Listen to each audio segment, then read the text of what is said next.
ప్రభాకర్ చౌదరి గారు రాజకీయాల్లో పోగొట్టుకున్నాడు కానీ అసలు సంపాదలేదా? అవినీతి పడంట అనేటువంటిది వచ్చి ఇప్పుడు తినడంట అని ఆశ్చర్యంగా మాట్లాడేటువంటి వ్యత్యాసం వచ్చింది. ఫ్యాక్షనిజానికి అవినీతికి వ్యతిరేకంగా మీరు అవేజాలు స్థాపించారు. నువ్వు చెప్పేది మంచి కరెక్ట్ కాదని చెప్పేటువంటి ఆత్మస్థైర్యము ఆ విశ్వాసము నాకుంది కాబట్టి గట్టిగా చెప్పేవాడిని. ఇది మీది కాదు, వాళ్ళకే నేను సపోర్ట్ చేస్తాను అంత చెప్పగలిగే నిజాయితీగా పనిచేశారా? 100 మందిలో 10 మందిని మారుస్తే ఆ 10 మంది ఇంకో 10 మందిని మారుస్తారు. మా వర్గం, మా పార్టీ కానీ, మాకు సంబంధించిన కులం కానీ అని మీరు ఎవరికి సపోర్ట్ చేయలేదా? ఇంకొక నాయకుడు వానికి పడకపోతే వాడు ఉద్యోగస్తున్నాడు, వాళ్ళ బంధువులు తెచ్చేసుకుంటే వాడు వీని మీద ప్రభావం చూపిస్తే ఎక్కడికి పోతా ఉంది రాష్ట్రంలో? పరిటాల గారు కానీ వాళ్ళకి ఎప్పుడు మీరు కన్విన్స్ చేయలేకపోయారా? జరిగినప్పుడు కూడా నేను అపోజ్ చేశానంటే అక్కడున్న వక్తలు కూడా ఎస్ అని అపోజ్ చేసి అన్నారు. అంటే మీరు పార్టీ ఆఫీస్ తగలబెట్టారు. వాళ్ళు చేసింది తప్ప ఒప్ప అనేటువంటిది నిర్ణయించేటువంటి స్థాయి మంది కాదు. అటువైపు నుంచి ఆలోచిస్తే తెలుస్తుంది. అనంతపురే కదా ఏ మర్డర్స్ జరిగినా లేకపోతే స్కెచ్లు జరిగినా ఇవన్నీ కూడా దమ్ము ధైర్యం ఉంటే రాయమను. మీకేం చావలేదా? పౌరుషం లేదా? మీకు యోగ్యత లేదా? క్షాత్రం లేదా? 100లో ఎంతమంది నీతిపరులు మీకు కనబడ్డారు? సమర్థత ఉండి ఉద్యోగానికి పోతే నువ్వు అవతల వర్గం వాడు ఎవడో వాడు చేసిన తప్పుకి సమర్థుడైనా కూడా ఉద్యోగంలో ప్రాధాన్యత ఇవ్వకుండా పంపించినది నేను ఉదాంతాలు చూశాను. మా ఇంటికి మీ పార్టీ నుంచి డబ్బులు రాలేదని వెళ్ళి మరీ అడిగి తీసుకునే ఉన్న ఈ సమాజంలో సమాజం మారుతుంది, ప్రజలు మారుతారని మీకు కాన్ఫిడెన్స్ ఉందా? నేను లంచం తీసుకోలేదు, నేను కాంట్రాక్ట్లో కమిషన్లు కొట్టలేదు. పక్క స్టేట్ నుంచో లేకపోతే బీహార్ నుంచో కొంతమందిని గ్యాంగ్ తెచ్చుకొని వాళ్ళకి సుపారీ ఇచ్చి చంపుతున్నారు. వాడికి సమాజం మీద బాధ్యత లేనాడు, వాడు నిత్యం అవినీతిలో అవినీతి కప్పులో మునిగి తేలేవాడు మాట్లాడేటువంటి సమస్య.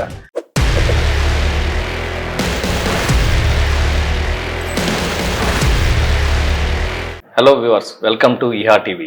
నేను మీ అంజన్ రెడ్డి. ఈరోజు మన గెస్ట్ టీడీపీ జాతీయ ప్రధాన కార్యదర్శి వైకుంఠం ప్రభాకర్ చౌదరి గారు. నమస్తే సార్. నమస్కారం. ప్రభాకర్ చౌదరి గారు, చాలా థ్యాంక్ యూ అండి మా షోకి వచ్చినందుకు. మీరు అవే అని ఒక సంస్థ స్థాపించారు 2006-07 ప్రాంతంలో. 2005లో అవే అని ప్రారంభించారు. అవే అనే సంస్థ ఆ రోజు ఉన్న పరిస్థితులను బట్టి అంటే ఫ్యాక్షనిజానికి అవినీతికి వ్యతిరేకంగా మీరు అవే స్థాపించారు. మీ లక్ష్యాలు సాధించారా అంటే కొన్ని సందర్భాల్లో అంటే కొంత ఒక సాధనంగా ఉపయోగపడ్డాము అనేటువంటి ఆత్మతృప్తి అయితే కలిగింది. ఎందుకంటే ఆ రోజు అనంతపురం జిల్లాలో వ్యక్తుల మధ్య ఉన్నటువంటి రాగద్వేషాలు కావచ్చు, లేదా విద్వేషం కావచ్చు, పగ, ఇలాంటి ప్రతీకారాలన్నీ కావచ్చు, ఆ 2 కుటుంబాలు వచ్చి అది ఒక రాజకీయ పార్టీకి వచ్చి తర్వాత అది ఒక సమాజంలో మా జిల్లాలోనే కొన్ని వర్గాలకి ఆధిపత్యం కోసం జరిగినటువంటి అంటే హత్యకు ప్రతి హత్య, దాడులకు ప్రతి దాడి, ఈ విధంగా జరిగి ఆ రోజు బ్రతుకు జీవుడు అనే ఇతర ప్రాంతాలకి ఎక్కడైనా వలసపోదాం అనేటువంటి పరిస్థితి వచ్చింది. అంటే ఈ యొక్క హింసాత్మక సంఘటనలో సంబంధం లేని వాళ్ళు కూడా దాంట్లో సమిధయ్యే పరిస్థితి వచ్చింది.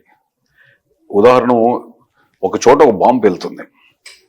ఆ బాంబుకి శత్రువుని ప్రత్యర్థి మీద దాడి చేసేకపోతే అది ప్రత్యర్థి టార్గెట్తో పాటు అక్కడ పక్కన ఎవరో ఇక్కడ సామాన్యులు కూడా రోడ్ల మీద పోయేవాళ్ళు, లేకపోతే ఏదో విద్యార్థి ఎవడన్నా ఇంటర్వ్యూకి వచ్చి కాఫీ తాగేవాడు, అట్లా పబ్లిక్ ప్రదేశాల్లో బాంబు పెళ్లి జరిగినప్పుడు చాలా మంది ఆ నిస్ఫోటం వల్ల చనిపోయిన వాళ్ళు ఉన్నారు.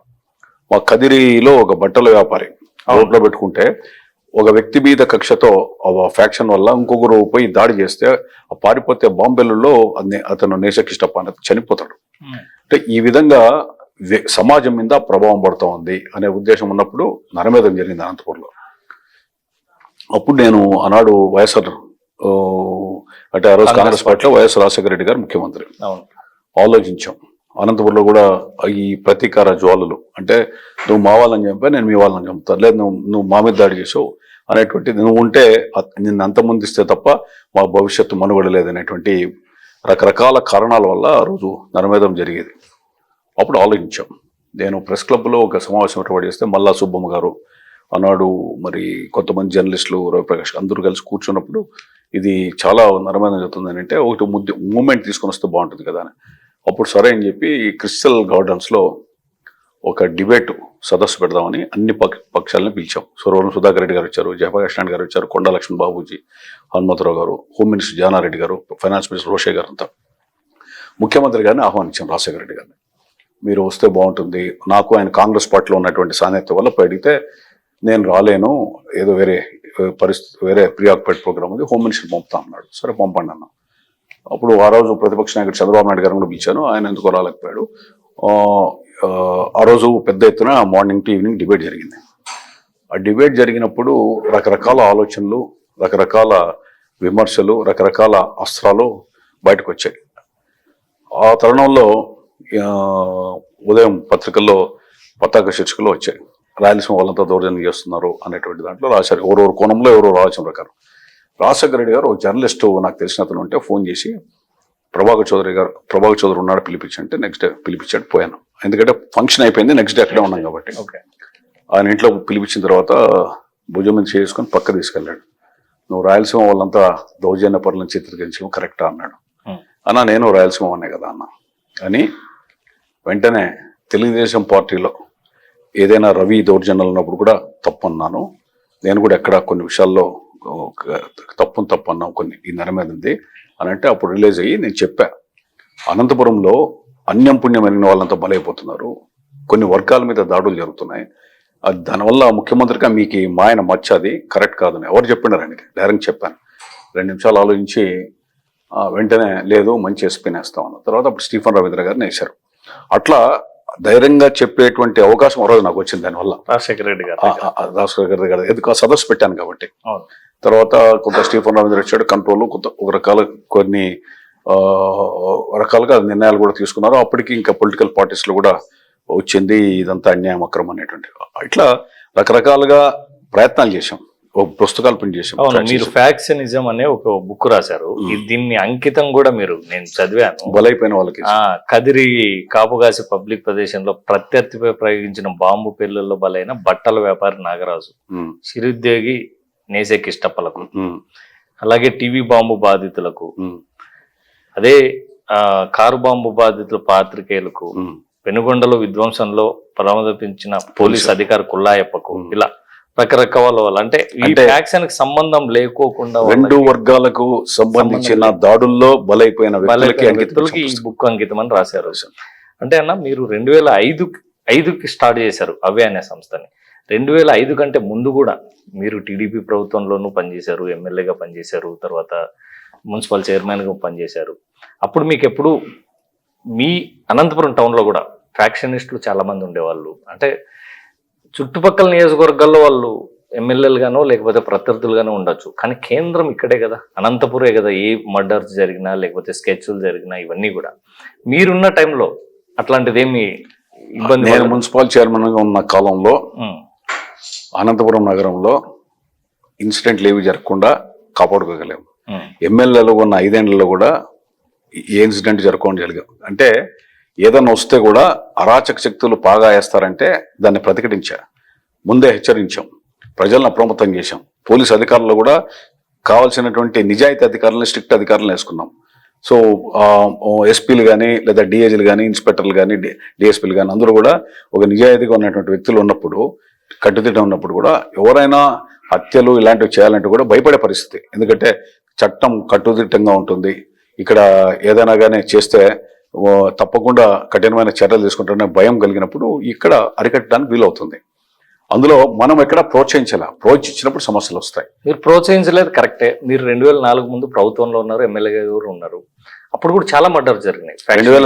2004 పార్టీలో ఉన్నా, ఆ రోజు ఆ ప్రభుత్వం ఉంది. 2004 ముందు టీడీపీ గవర్నమెంట్ ఉంది. మీరు ఎప్పుడైనా చంద్రబాబు గారి దృష్టికి సీఎం గా ఉన్నప్పుడు ఫ్యాక్షనిస్టులు ఇట్లా మా జిల్లాలో ఎక్కువ అవుతుంది, మీరు దీన్ని కంట్రోల్ చేయాలని తీసుకెళ్లారా? ఈ జిల్లా ప్రజలకి, రాజకీయ విశ్లేషకులకి, అదేవిధంగా సామాజిక బాధ్యత స్పృహ ఉన్న వ్యక్తులకి, ప్రజా సంఘాలకి నేను ఏ విధంగా ఆ రోజు అధికార పార్టీలో ఉండి ఎవరైనా అన్యాయాల అక్రమాలు చేసినా కూడా దాన్ని ప్రతిఘటించాను, తప్పు అని చెప్పాను అనేటువంటిది ఈ జిల్లా ప్రజలకు తెలుసు, రాయలసీమలో ఉన్న ప్రజలందరూ కూడా తెలుసు. చాలా సందర్భాల్లో దీనివల్ల వ్యక్తిగతంగా చాలా నష్టపోయాను. ఇది కరెక్ట్ కాదని చెప్పడం వల్ల నష్టపోయాను. ఆ రోజుల్లో ఫ్యాక్షన్ బాగా పీక్స్ లో ఉంది. జిల్లాలో కూడా మేజర్ ఫ్యాక్షన్ నాయకులు పొలిటికల్ గా కావచ్చు చాలా ఉన్నత స్థాయిలో ఉన్నారు. అంటే మీ ప్రభుత్వం హయాంలో ఉన్నప్పుడు కావచ్చు, మీ మీద ఎట్లాంటి ఒత్తిళ్ళు వచ్చేటివి? మా మీదే మీరు పోరాడుతున్నారు, మమ్మల్ని ఫ్యాక్షనిస్టులు అంటున్నారు. నేను ఇది ఒకటి తప్పు అనిపించినప్పుడు అది సమాజం మీద ప్రభావం పడుతుంది అనిపించినప్పుడు నేను నిర్మోహమాటంగా చెప్పేవాడిని.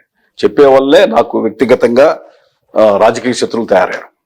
వాళ్ళు అంటే ఒక పంతాలో పోతాడు, దానికి ఒక ట్యాగ్ లైన్ పెట్టారు మొండివాడు అని. మొండివాడు కాదు, మంచిని మంచిగా చెప్తూ ఉంటే అవతల వాళ్ళు అది మంచి కాదు అన్నప్పుడు, నాకు మంచి అని తెలిసినప్పుడు, లేదు ఇది మంచి, నువ్వు చెప్పేది మంచి కరెక్ట్ కాదని చెప్పేటువంటి ఆత్మస్థైర్యము ఆ విశ్వాసము నాకుంది కాబట్టి గట్టిగా చెప్పేవాడిని. దాన్ని రకరకాలుగా చెలువల పలువుగా రకరకాలుగా మాట్లాడేటువంటి పరిస్థితి కనబడింది. నాకు ఒక ఆత్మతృప్తి ఉంది, ఎస్ నేను చేశాను అని. అందుకు చేయగలిగాను కాబట్టే మళ్ళీ నేను మీకు చిన్న ఎగ్జాంపుల్, తిరుపతిలో ఒక సదస్సు పెట్టారు, రాష్ట్రమంతా తిరిగా ఈ ఫ్యాక్షన్ సదస్సులు మీరు చాలా పెట్టారు. పెడితే మన కరుణాకర్ రెడ్డి గారి బ్రదర్ భూమా కరుణాకర్ రెడ్డి ఇంకా రకరకాల అంతా వచ్చారు.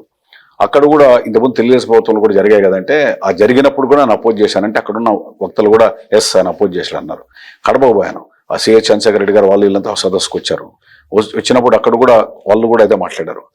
ఇంతకుముందు ఎందుకు మాట్లాడలేదంటే, అప్పుడు మాట్లాడాను కాబట్టి ఇప్పుడు మాట్లాడుతున్నా, లేదా అని అంటే కరెక్ట్ అన్నారు. అంటే మనం నిజాయితీగా చేసినప్పుడు, అంటే రాగద్వేషాలకు అతీతంగా చేసినప్పుడు, మనం చెప్పేటువంటి ధైర్యము, చెప్పేటువంటి నిజాయితీ మన దగ్గర ఉన్నప్పుడు డెఫినెట్గా ఎవరైనా యాక్సెప్ట్ చేయాల్సింది. అన్న, మీ మీద ఇంకొక ఆరోపణ కూడా చాలా మంది చేస్తూ ఉంటారు. అవే అనే సంస్థ ప్రభాకర్ చౌదరి గారు అధికారంలో లేకపోయినప్పుడు కానీ, లేదంటే తన ఎమ్మెల్యే లేనప్పుడు మాత్రమే అవే సంస్థ మీద వర్క్ చేస్తారు, అవే సంస్థ అప్పుడు మాత్రమే బయటకు వస్తుంది. ఇన్ కేస్ చౌదరి గారు ఎమ్మెల్యే గాను, లేకపోతే అధికార పార్టీ ప్రభుత్వం అధికారంలో ఉన్నప్పుడు కానీ అవే సంస్థ మూలాన పడిపోతుంది. ఫ్యాక్షనిజం మీద పోరాడారు అవే సంస్థ, తర్వాత ఇప్పుడు మళ్ళీ అవినీతి మీద అవే సంస్థ సదస్సులు స్టార్ట్ చేసింది. అంటే మీరు నిజంగా అంటే అధికారంలో ఉండి ఎమ్మెల్యేగా ఉన్నప్పుడు అవే సంస్థను పక్కన పెట్టేస్తారా? మీకు ఈ అవే సంస్థ గురించి అవగాహన లేని వాళ్ళు, లేదా వ్యక్తిగతంగా అసూయ కలిగిన వాళ్ళు, లేదా ఈ కాన్సెప్ట్కి నచ్చని వాళ్ళు, అంటే అవినీతి వద్దు అంటే అవినీతి పరునికి అవే అనేది వ్యతిరేకం కనబడుతుంది. ఫ్యాక్షన్ నేపథ్యం ఉన్నోనికి వద్దయా చంపొద్దు, లివ్ అండ్ లెట్లు బ్రతుకు నువ్వు అంటే అతనికి అదే కనబడుతుంది. నేను ఎమ్మెల్యేగా ఉండి ఢిల్లీలో సదస్సు నడిపా. ఆ రోజు సుజనా చౌదరితో పాటు చాలా మంది అందరూ కూడా వచ్చి ఏపీ భవన్లో జరిపాం. మన ఎమ్మెల్యేగా యాక్టివ్గా చేయరు.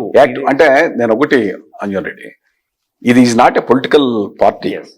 ప్రజలకు 24 గంటలు పనిచేసి అధికారంలోకి వచ్చే పొలిటికల్ పార్టీ కాదు. It is a NGO, it is a ఒక ఫోరం. ఈ ఫోరం అనేటువంటిది అవసరం ఎప్పుడుందో అప్పుడే పనిచేస్తాం. అది కూడా నాకు వీలైనా, నాకు విరామం ఉన్నా, నాకు ఆర్థిక వనరులు కొంత అనుకూలంగా ఉన్నప్పుడు చేసేటువంటి చర్య. ఎందుకంటే ఎవరితో ఫండ్స్ తీసుకోం, స్టేట్ సెంట్రల్ ఎవరో, మేము ఎవరికో పోయి చెప్పి ఎవరికో బాధ్యుడు కాదు. ఎందుకంటే ఫ్రీ టైంలోనే కూర్చోవాలి. సంవత్సరానికి 1-2 ఫంక్షన్స్ నడవండి. ఇప్పుడు పుస్తకాలు ఓన్గా ప్రింట్ చేశాం, సీడీలు ప్రింట్ చేశాం, ఉచితంగా రాష్ట్రం మొత్తం అన్ని చోట్ల పంచాం. ఫ్యాక్షన్ 4 జిల్లాల్లో కూడా ఎవరైనా పుస్తకాలు ఇచ్చాం, బుక్ స్టాల్లో కూడా ఇచ్చాం. అంటే ఇది ఒక చైతన్యం కోసం చేసేటువంటి కార్యక్రమం తప్ప ఇదేదో నెలసరి జీతాలు తీసుకోనో, లేదా ఎక్కడి నుంచో ఫండ్స్ తీసుకోనో, లేదా ఇతరత్ర ప్రయోజనాల కోసమో చేయాల్సిన సంస్థ కాదు. ఇది ఒక కాన్సెప్ట్ కోసం ఇది పోరాడుతూనే ఉంటాం, అవేర్నెస్ తీసుకొని వస్తాం. మనం ఏదో పోయి ఈరోజు జనంలోకి పోయి రోజు పోయి నీలో మార్పు రావాలా, మీ ఇంట్లో పనులను వదిలేసి రాజకీయాలు వదిలేసి రమ్మంటే ఎవరు రారు. మనం ఏంటంటే 100 మందిలో 10 మందిని మారిస్తే ఆ 10 మంది ఇంకో 10 మందిని మారుస్తారు, లేదా 1000 మందిలో 100 మందిని మారుస్తే 50 మందిని మారుస్తాయి. ఎందుకంటే చిన్న ఎగ్జాంపుల్, ఇప్పుడు February 6th ఆ రోజు ఫ్యాక్షన్కు కరప్షన్కి వ్యతిరేకంగా పెట్టాం. అంటే ఆ రోజు ఎర్రా సయ్యప్పరెడ్డి, తర్వాత మన లక్కిరెడ్డిపల్లి రాజగోపాల్ రెడ్డి గారు, ఇట్లా రాయలసీమలో దశాబ్దాల తరబడి మంత్రి పదవులు అనిపించి ఫ్యాక్షన్ కు దూరంగా ఉన్న వాళ్ళని అవే తరఫున అవార్డ్స్ ఇచ్చాం. ఎందుకంటే ఒక క్రిమినల్ కేసులు కూడా వాళ్ళ మీద లేవని. అట్లే నిజాయితీగా ఉన్న వాళ్ళని కూడా ఆ రోజు గౌరవించాం, ఈ రోజు గౌరవిస్తున్నాం. దీనికి మెయిన్ కాన్సెప్ట్ ఒకటి. ఎందుకంటే అవగాహన రాహిత్యంతో ఏదో అసూయ ద్వేషాలతో మాట్లాడే వ్యక్తులకి మీ ద్వారా నేను మనవి చేస్తున్నా. నేనేంటంటే మనం అవినీతి పరులు ఉండొచ్చు, మనం దుర్మార్గులు ఉండొచ్చు, కానీ మంచిని పెంచుదాం. ఒక నిజాయితీగా ఉన్నటువంటి వ్యక్తుల్ని గౌరవిస్తే, నీతివంతమైన వ్యక్తుల్ని మనం సాధారణంగా సత్కరిస్తే మనం అప్పుడు అవినీతి గురించి మాట్లాడే హక్కు వస్తుంది. ప్రతి వాడు అవినీతి పోవాలి, అక్రమాలు పోవాలి, అన్యాయం పోవాలి, దేశం బాగుపడాలి అన్ని నినాదాలు బాగానే ఉంటాయి. మనము దేశం బాగుపడాలన్నప్పుడు, సమాజం బాగుండాలన్నప్పుడు నేర చరిత్ర లేనటువంటి నేతలను ఎంతమందిని గౌరవిస్తున్నాం? అదేవిధంగా ఉద్యోగంలో ఒక రాజకీయ నాయకుడు నిజాయితీ ఉండడం గొప్ప సంగతి కాదు. ఎందుకంటే అధికారం వస్తుంది, ప్రతిష్ట గౌరవాలు సమాజంలో పెరుగుతాయి, మళ్ళీ ఓట్లు రాబట్టుకోవడమో లేదా నేను నిజాయితీగా ఉన్నాను కాబట్టి ఓట్లు ఏమని చెప్పుకోవడానికో. ఒక ఉద్యోగస్తుడు నెలసరి జీతంతో చేరినప్పుడు అతను అధికారుల నుంచి అనేక ఒత్తిళ్లున్నా, ప్రమోషన్స్లోనో బదిలీల్లోనో మంచి ప్లేసులు కావాలంటే కూడా నిజాయితీగా ఉన్నాడంటే ఇవ్వలేనట్టు పరిస్థితి ఉన్నప్పుడు అన్నిటినీ అధిగమించి సమాజంలో కూడా అనేక అవమానాలకి ఎదురొడ్డి కుటుంబంలో కూడా ప్రోత్సాహం సహకారం లేకపోయినా కూడా నిజాయితీగా మెలిగే వ్యక్తులు ఉన్నారు. వాళ్ళకి ఎక్కడే కానీ ప్రభుత్వ పరంగా చట్టపరంగా వాళ్ళకి ఏదైనా మంచి గుర్తింపు ఇచ్చే పరిస్థితి లేదు. అందుకని ఏం చేసామంటే జీవితంలో లంచం తీసుకున్న వ్యక్తులకి రానుపోను ఖర్చులు, అదేవిధంగా అన్ని రకాలుగా వాళ్ళందరి సదుపాయాలు కూడా తీసుకొని, ఇది రాజకీయంగా చేయడం వల్ల కర్ణాటకలో నాకు రాజకీయం అవసరం లే, కేరళలో అవసరం లే, తమిళనాడులో అవసరం లే, అంటే దేశవ్యాప్తంగా రాష్ట్రాల్లో ఉన్న వాళ్ళందరినీ తీసుకొని వచ్చి మనం ఏం చేస్తున్నాం, అవే అవార్డ్స్ ఇస్తున్నాం. అవార్డుని లాస్ట్ టైం మాణిక్ సర్కార్ త్రిపుర ఫార్మర్ సీఎం, నేను ఆ రోజు కలిసాను, మళ్ళీ ఆయనతో టచ్లో కూడా పోలేదు. ఎందుకంటే అలాంటి ఉన్నతమైన వ్యక్తుల ద్వారా ఇప్పిస్తే మరికొంతకాలం పాటు నిజాయితీగా ఉంటారనేటువంటి తపన, ఇదొక ఆలోచన, ఇదొక ఆశయం, దానికోసం పోరాడుతున్నాం. ఇది చాలా ఇంట్రెస్టింగ్ టాపిక్. అవినీతిని మీరు ఫైండ్ చేస్తున్నారు, అవార్డ్స్ ఇస్తున్నామని. అవినీతిని కాదు, నీతిని అవినీతి చేయని అధికారులని చేస్తామంటున్నారు. మీరు తిరిగింటారు అంటే ఐడెంటిఫై చేయడానికి సమ్ గ్రౌండ్ వర్క్ అయితే చేసింటారు. 100లో ఎంతమంది నీతిపరులు మీకు కనబడ్డారు? చాలా తక్కువ మంది కనబడుతున్నారు. అదే ఎంత పర్సెంటేజ్ ఉంటుంది? పర్సెంటేజ్ అంటే నీకు సమాజంలో 20% దొరికితే గొప్ప సంగతి. అంటే కొంతమంది పబ్లిసిటీ కూడా వద్దనుకునే వాళ్ళు కూడా ఉన్నారు. మనం ఏం చెప్తున్నాం, కన్విన్స్ చేస్తున్నాం, మీరు వస్తే 10 మందికి ఇన్స్పిరేషన్ కదంటే ఒకసారి వస్తున్నారు. మనం ఇంకోటి అంటే ఈ డెలిగేట్స్ రకరకాల వల్ల ఉన్నటువంటి ఇన్ఫర్మేషన్ ద్వారా కూడా మనం తెలుసుకుంటుంటాం, ఎస్ వీళ్ళు కరెక్టా కాదా అని. ఇప్పుడు బల్లార్ నుంచి ఒకటి వచ్చింది, ఇంకా మేము ఆల్రెడీ 10 మంది సెలెక్ట్ చేసాం. 6వ తారీఖు ప్రోగ్రామ్ ఉంది. రేపు ఎల్లుండి కూడా ఇంకా వేరియస్ సోర్సెస్ లో ఇన్ఫర్మేషన్ తెప్పించుకొని పూర్తిగా కరెక్ట్ మనిషి అన్నప్పుడు మాత్రం ఇస్తున్నాం. మీరు ఇన్ని రాష్ట్రాల్లో 10 మందిని ఐడెంటిఫై చేయగలిగారంటే మీరు చెప్తున్న 20% కూడా అన్ని రాష్ట్రాల్లో 10 మంది కాదు. మా ప్రోగ్రామ్ ప్రతి ఇయర్ ఓ 10 మంది 12 మంది ఇస్తాం. ఎందుకంటే అందరినీ ఒకేసారి ఇవ్వలేము కాబట్టి వాళ్ళని తీసుకుని వెబ్సైట్ లో పెడతాం. ఇప్పుడు దాదాపు అన్ని ప్రోగ్రామ్ కాబట్టి 100 మంది పైన సెలెక్ట్ చేసాం ఇప్పటికి. ఓకే, ప్రోగ్రామ్ లో చాలా మంది నీతిపరులు ఉన్నారంటారా? స్టిల్ ఉన్నారు, రాజకీయాల్లో ఉన్నారు, అదేవిధంగా ఉద్యోగస్తుల్లో కూడా ఉన్నారు. ఉద్యోగస్తుల్లో ఉన్నారు, రాజకీయాల్లో ఉన్నారు, ఖచ్చితంగా చెప్పగలరు. 100%. మన ఆంధ్రప్రదేశ్ కానీ తెలంగాణ కానీ తెలుగు రాష్ట్రాల్లో ఎంత పర్సెంటేజ్ రాజకీయ నాయకులు నీతిపరులు ఉన్నారు? నేను అదే చెప్తున్నా, రాజకీయ నాయకులు 10-15% దొరికితే గొప్ప సంగతి, లేదా 20% దొరికితే గొప్ప సంగతి. 80% అవినీతి ఉన్నా 20% లాగా మొత్తం ఉద్యోగాల్లో కానీ రాజకీయాల్లో కానీ మనకి అలాంటి వ్యక్తులు కూడా దొరుకుతారు. అలాంటి వ్యక్తుల్ని చూసేటువంటి ఆలోచన బట్టి ఉంటుంది.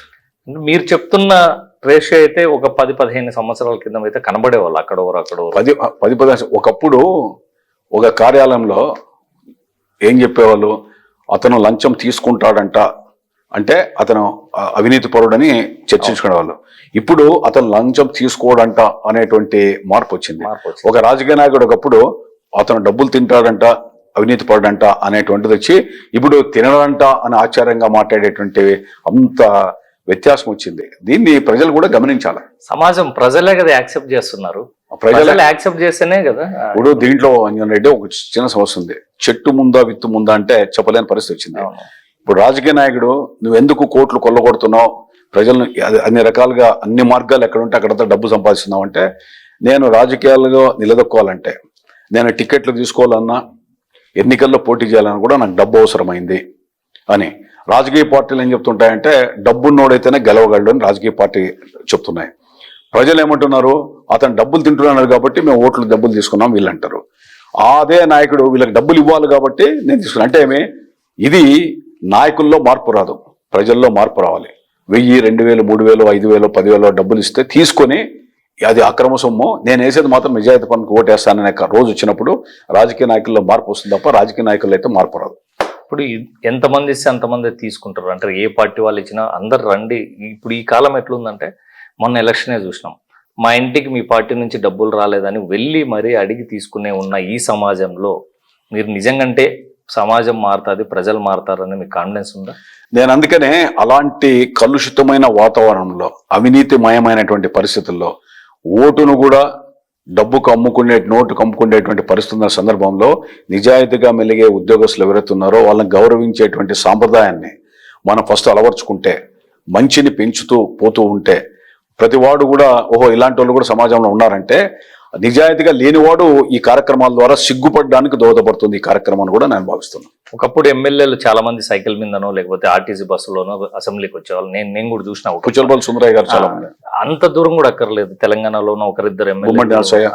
నర్సయ్య గారు కానీ ఒక 20 ఏళ్ళ క్రితం 25 ఏళ్ళ ఈ రోజు సైకిల్ మీద వస్తున్నాడు అంటే అది ఓన్లీ పబ్లిసిటీ కోసము స్టంట్ కోసము వస్తున్నారు. అది కాదు అంటే కొంతమంది నేనేంటంటే గుమ్మడి నరసయ్య గారు పుచ్చలపల్లి సుందరయ్య గారు వాళ్ళు వచ్చిన నేపథ్యం వేరు. అవును, ఆ రోజు వాళ్ళకున్నటువంటి సిద్ధాంతాలు విధానాలు వేరు, వాళ్ళ అవసరాలు వేరు.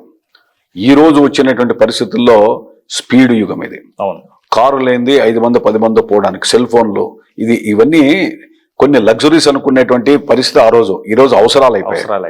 ఈ అవసరాలు తగ్గట్టు నువ్వు అప్పు చేస్తావో, ఆస్తులు అమ్ముకుంటావో, వెహికల్ అవసరమే, తర్వాత నీతో పాటు ఎక్కడైనా పోతే 10 రూపాయలు ఖర్చు పెట్టాల్సిన అవసరం కూడా ఉంది. చిన్న ఎగ్జాంపుల్ చెప్తాను. శాసనసభలో మొన్న నేను ఎమ్మెల్యేగా ఉన్నప్పుడు కోటంరెడ్డి శ్రీధర్ రెడ్డి నెల్లూరు శాసనసభ్యుడు నా దగ్గరికి వచ్చాడు. జీతాలు ఎమ్మెల్యేలకు పెంచుతున్నారు అనా, మీరు నేను ఇద్దరు నేను లేచి మాట్లాడతాను, జీతాలు పెంచకుండా చెప్దాము అడుగుదాము అని అన్నాడు. నేను ఒకటి చెప్పా, నాకు నీకు జీతం పెంచుకోకుండా పోతే నష్టం లేదు, కానీ ఎస్సీలు బీసీలు చాలా మంది ఇచ్చే 2 లక్షల రూపాయలు కూడా అక్కడ పోతే పెళ్లికో, పేరెంట్ అనుకో, ఫీజులకో, లేదా కారుకో, లేదా వేరే ఇతర కారణాల వల్ల జీతం కూడా సరిపోవడం లేదు. వాళ్ళని అన్యాయం చేసిన వాళ్ళు అవుతాం. ఒక పని చేద్దాం, ప్రతిపక్ష నాయుడు జగన్మోహన్ రెడ్డి గారితో ఆయన్ని నేను జీతం త్యాగం చేస్తా, నాకు అవసరం లేదని చెప్పి మీరు వైఎస్ఆర్లో స్టార్ట్ చేస్తే వాలంటరీగా ఎవరెవరు ముందుకు వస్తారో అందరూ కూడా అనౌన్స్ చేస్తే నేను కూడా లేచి చెప్తాను అని చెప్పాను. సరే, అది మళ్ళీ ఆ ప్రయోగం ఫలించలే. అట్లా కొంత నాకు వ్యాపారాలు లేదా నాకు వ్యవసాయమో రకరకాలుగా ఉన్నటువంటి వాళ్ళకి అవసరం ఉండదు. ఈ నిజాయితీగా పనిచేయాలనుకున్న షెడ్యూల్ క్యాస్ట్, షెడ్యూల్ ట్రైబు, బీసీలో లేదా ఓసీల్లో కొంత వ్యాపారాలు లేనటువంటి వ్యక్తులకి ఆ శాలరీ అవసరం అంటే అతను కూడా ఎస్ అని అన్నాడు. అట్లా పరిస్థితులను బట్టి కూడా పోవాల్సిన పరిస్థితి వచ్చింది. ఈ రోజు సైకిల్లో ఒక శాసనసభ్యుడిగా ఎక్కడికో పోతాను అని అంటే ఆ గ్రామాల్లో హేళనగా చూసే పరిస్థితి వచ్చింది. దానికి తప్పు ప్రజలది. ప్రజల్లో మార్పు రావాలి, ఎందుకంటే వాళ్ళని గౌరవించే పరిస్థితి రావాలి. అందుకనే మీరు చెప్పండి, ఈరోజు అలాంటి వ్యక్తులు ఉంటే రాజకీయ నాయకులు కూడా వాళ్ళని కావాలంటే నమస్కారం పెట్టి సత్కరించి గౌరవిద్దాం. ప్రజల్లో మార్పు వచ్చిందన్న. ఎలాంటి మార్పు అంటే అవినీతిని యాక్సెప్టెన్సీ చేసే మార్పు వచ్చింది. మీరు ఇంకా అవినీతిని వద్దు అని చెప్తున్నారు. ఒకప్పుడు అవినీతి, మీరే అన్నారు ఇందాక, అవినీతి అంటే ఆవిడ డబ్బు తీసుకుంటాడంట ఆఫీసరు అనేది. ఇప్పుడు డబ్బు ఇవ్వకపోతే పని జరగదు అని. మీరు ఎనీ ఆఫీస్ పోని అంటే రాజకీయ నాయకులు కూడా మార్పు. మీరు అంజన్ ఒకటి కరెక్టే, మార్పు వచ్చింది. ఈ మార్పు వచ్చిందని చెప్పి అందరూ కూడా మనం మౌనంగా ఉంటే నష్టం మనందరూ కూడా కలుగుతుంది. ఎందుకంటే ఇది క్యాన్సర్ లాగా ప్రాబ్లం అయితే మాత్రం ఇది సమాజం మీద పడుతుంది. చిన్న ఉదాహరణ, ఒక శాసనసభ్యుడు ఎవరైనా అక్రమాలకు పాల్పడుతూ, అన్యాయాలకు పాల్పడుతూ, అవినీతి పాల్పడుతున్నటువంటి వ్యక్తులు ఉంటారు. వాళ్ళకి అధికారం అనేది చేతికి వస్తుంది. వచ్చిన తర్వాత రాజకీయాన్ని వ్యాపారం చేద్దాం అనుకుంటాడు. రాజకీయం సేవ అనేటువంటి భావన అనేది అది ఆ పదమే కనుమరుగే పరిస్థితి వచ్చింది. ఇప్పుడు చిన్న ఎగ్జాంపుల్ కొన్ని నియోజకవర్గాల్లో ఉంది. ఒక శాసనసభ్యుడు రిజిస్టర్ ఆఫీస్లో నీ పొలం ఉంటుంది, నువ్వు ఎక్కడో సాఫ్ట్వేర్ పనిచేసి కష్టపడి మీ పేరెంట్స్ కోసం పెట్టి ఆస్తి పెట్టిపోయింటే నీ భూమి కబ్జా చేసుకుంటావు, అమ్ముతావా లేదా అని. ఒకవేళ అలా కాకుండా నువ్వు అమ్మడానికి సిద్ధమైతే ఆ రిజిస్టర్ ఆఫీస్లో నా పర్మిషన్ లేనిది కొనకూడదు అంటే 30 లక్షల ఎకరా ఉంటే నాకు అవసరం వస్తే నాకు 10 లక్షలకి ఇవ్వని. ఈ రకరకాల ఉదాంతాలు చూస్తున్నాం రాష్ట్రంలో. ఒక శాసనసభ్యుడు అనేవాడు ప్రజాప్రతినిధిగా ప్రజలకు చూసి ప్రజలకు జవాబుదారీగా భయంతో పనిచేయాలి. ప్రజల్ని భయపెట్టే పరిస్థితులు వస్తున్నాయి. మరి దీనికి కారణం ఏంటి? అందరూ కూడా నాకెందుకులే, అవినీతి ఉన్ని లేదా సమాజం ఇట్లుంది, ప్రజలు మారలేదు అని మనం అనుకుంటూ పోతుంటే మన పుట్టుక వేస్తూ మనం ఏదో రాజకీయాల్లో సామాజిక స్పృహ కోసం ఉన్నాము, సామాజిక బాధ్యత అని చెప్పడం కూడా అది కేవలం అది నిజంగా మన ఆత్మహత్య సదృశ్యం అవుతుంది. తర్వాత అనవసరమైనటువంటి నినాదాలు తప్ప వేరే కాదు. అందుకని మనం ఏం చేస్తామంటే మొట్టమొదట నిజాయితీ పరులను గౌరవిద్దాం, నిజాయితీ పరుల్ని సత్కరిద్దాం.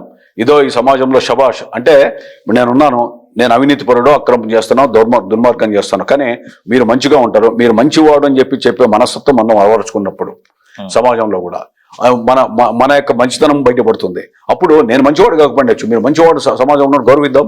ఆ గౌరవించిన తర్వాత భవిష్యత్తులో ప్రజల్లో కూడా ఒక ఆలోచన విధానం మొదలవుతుంది.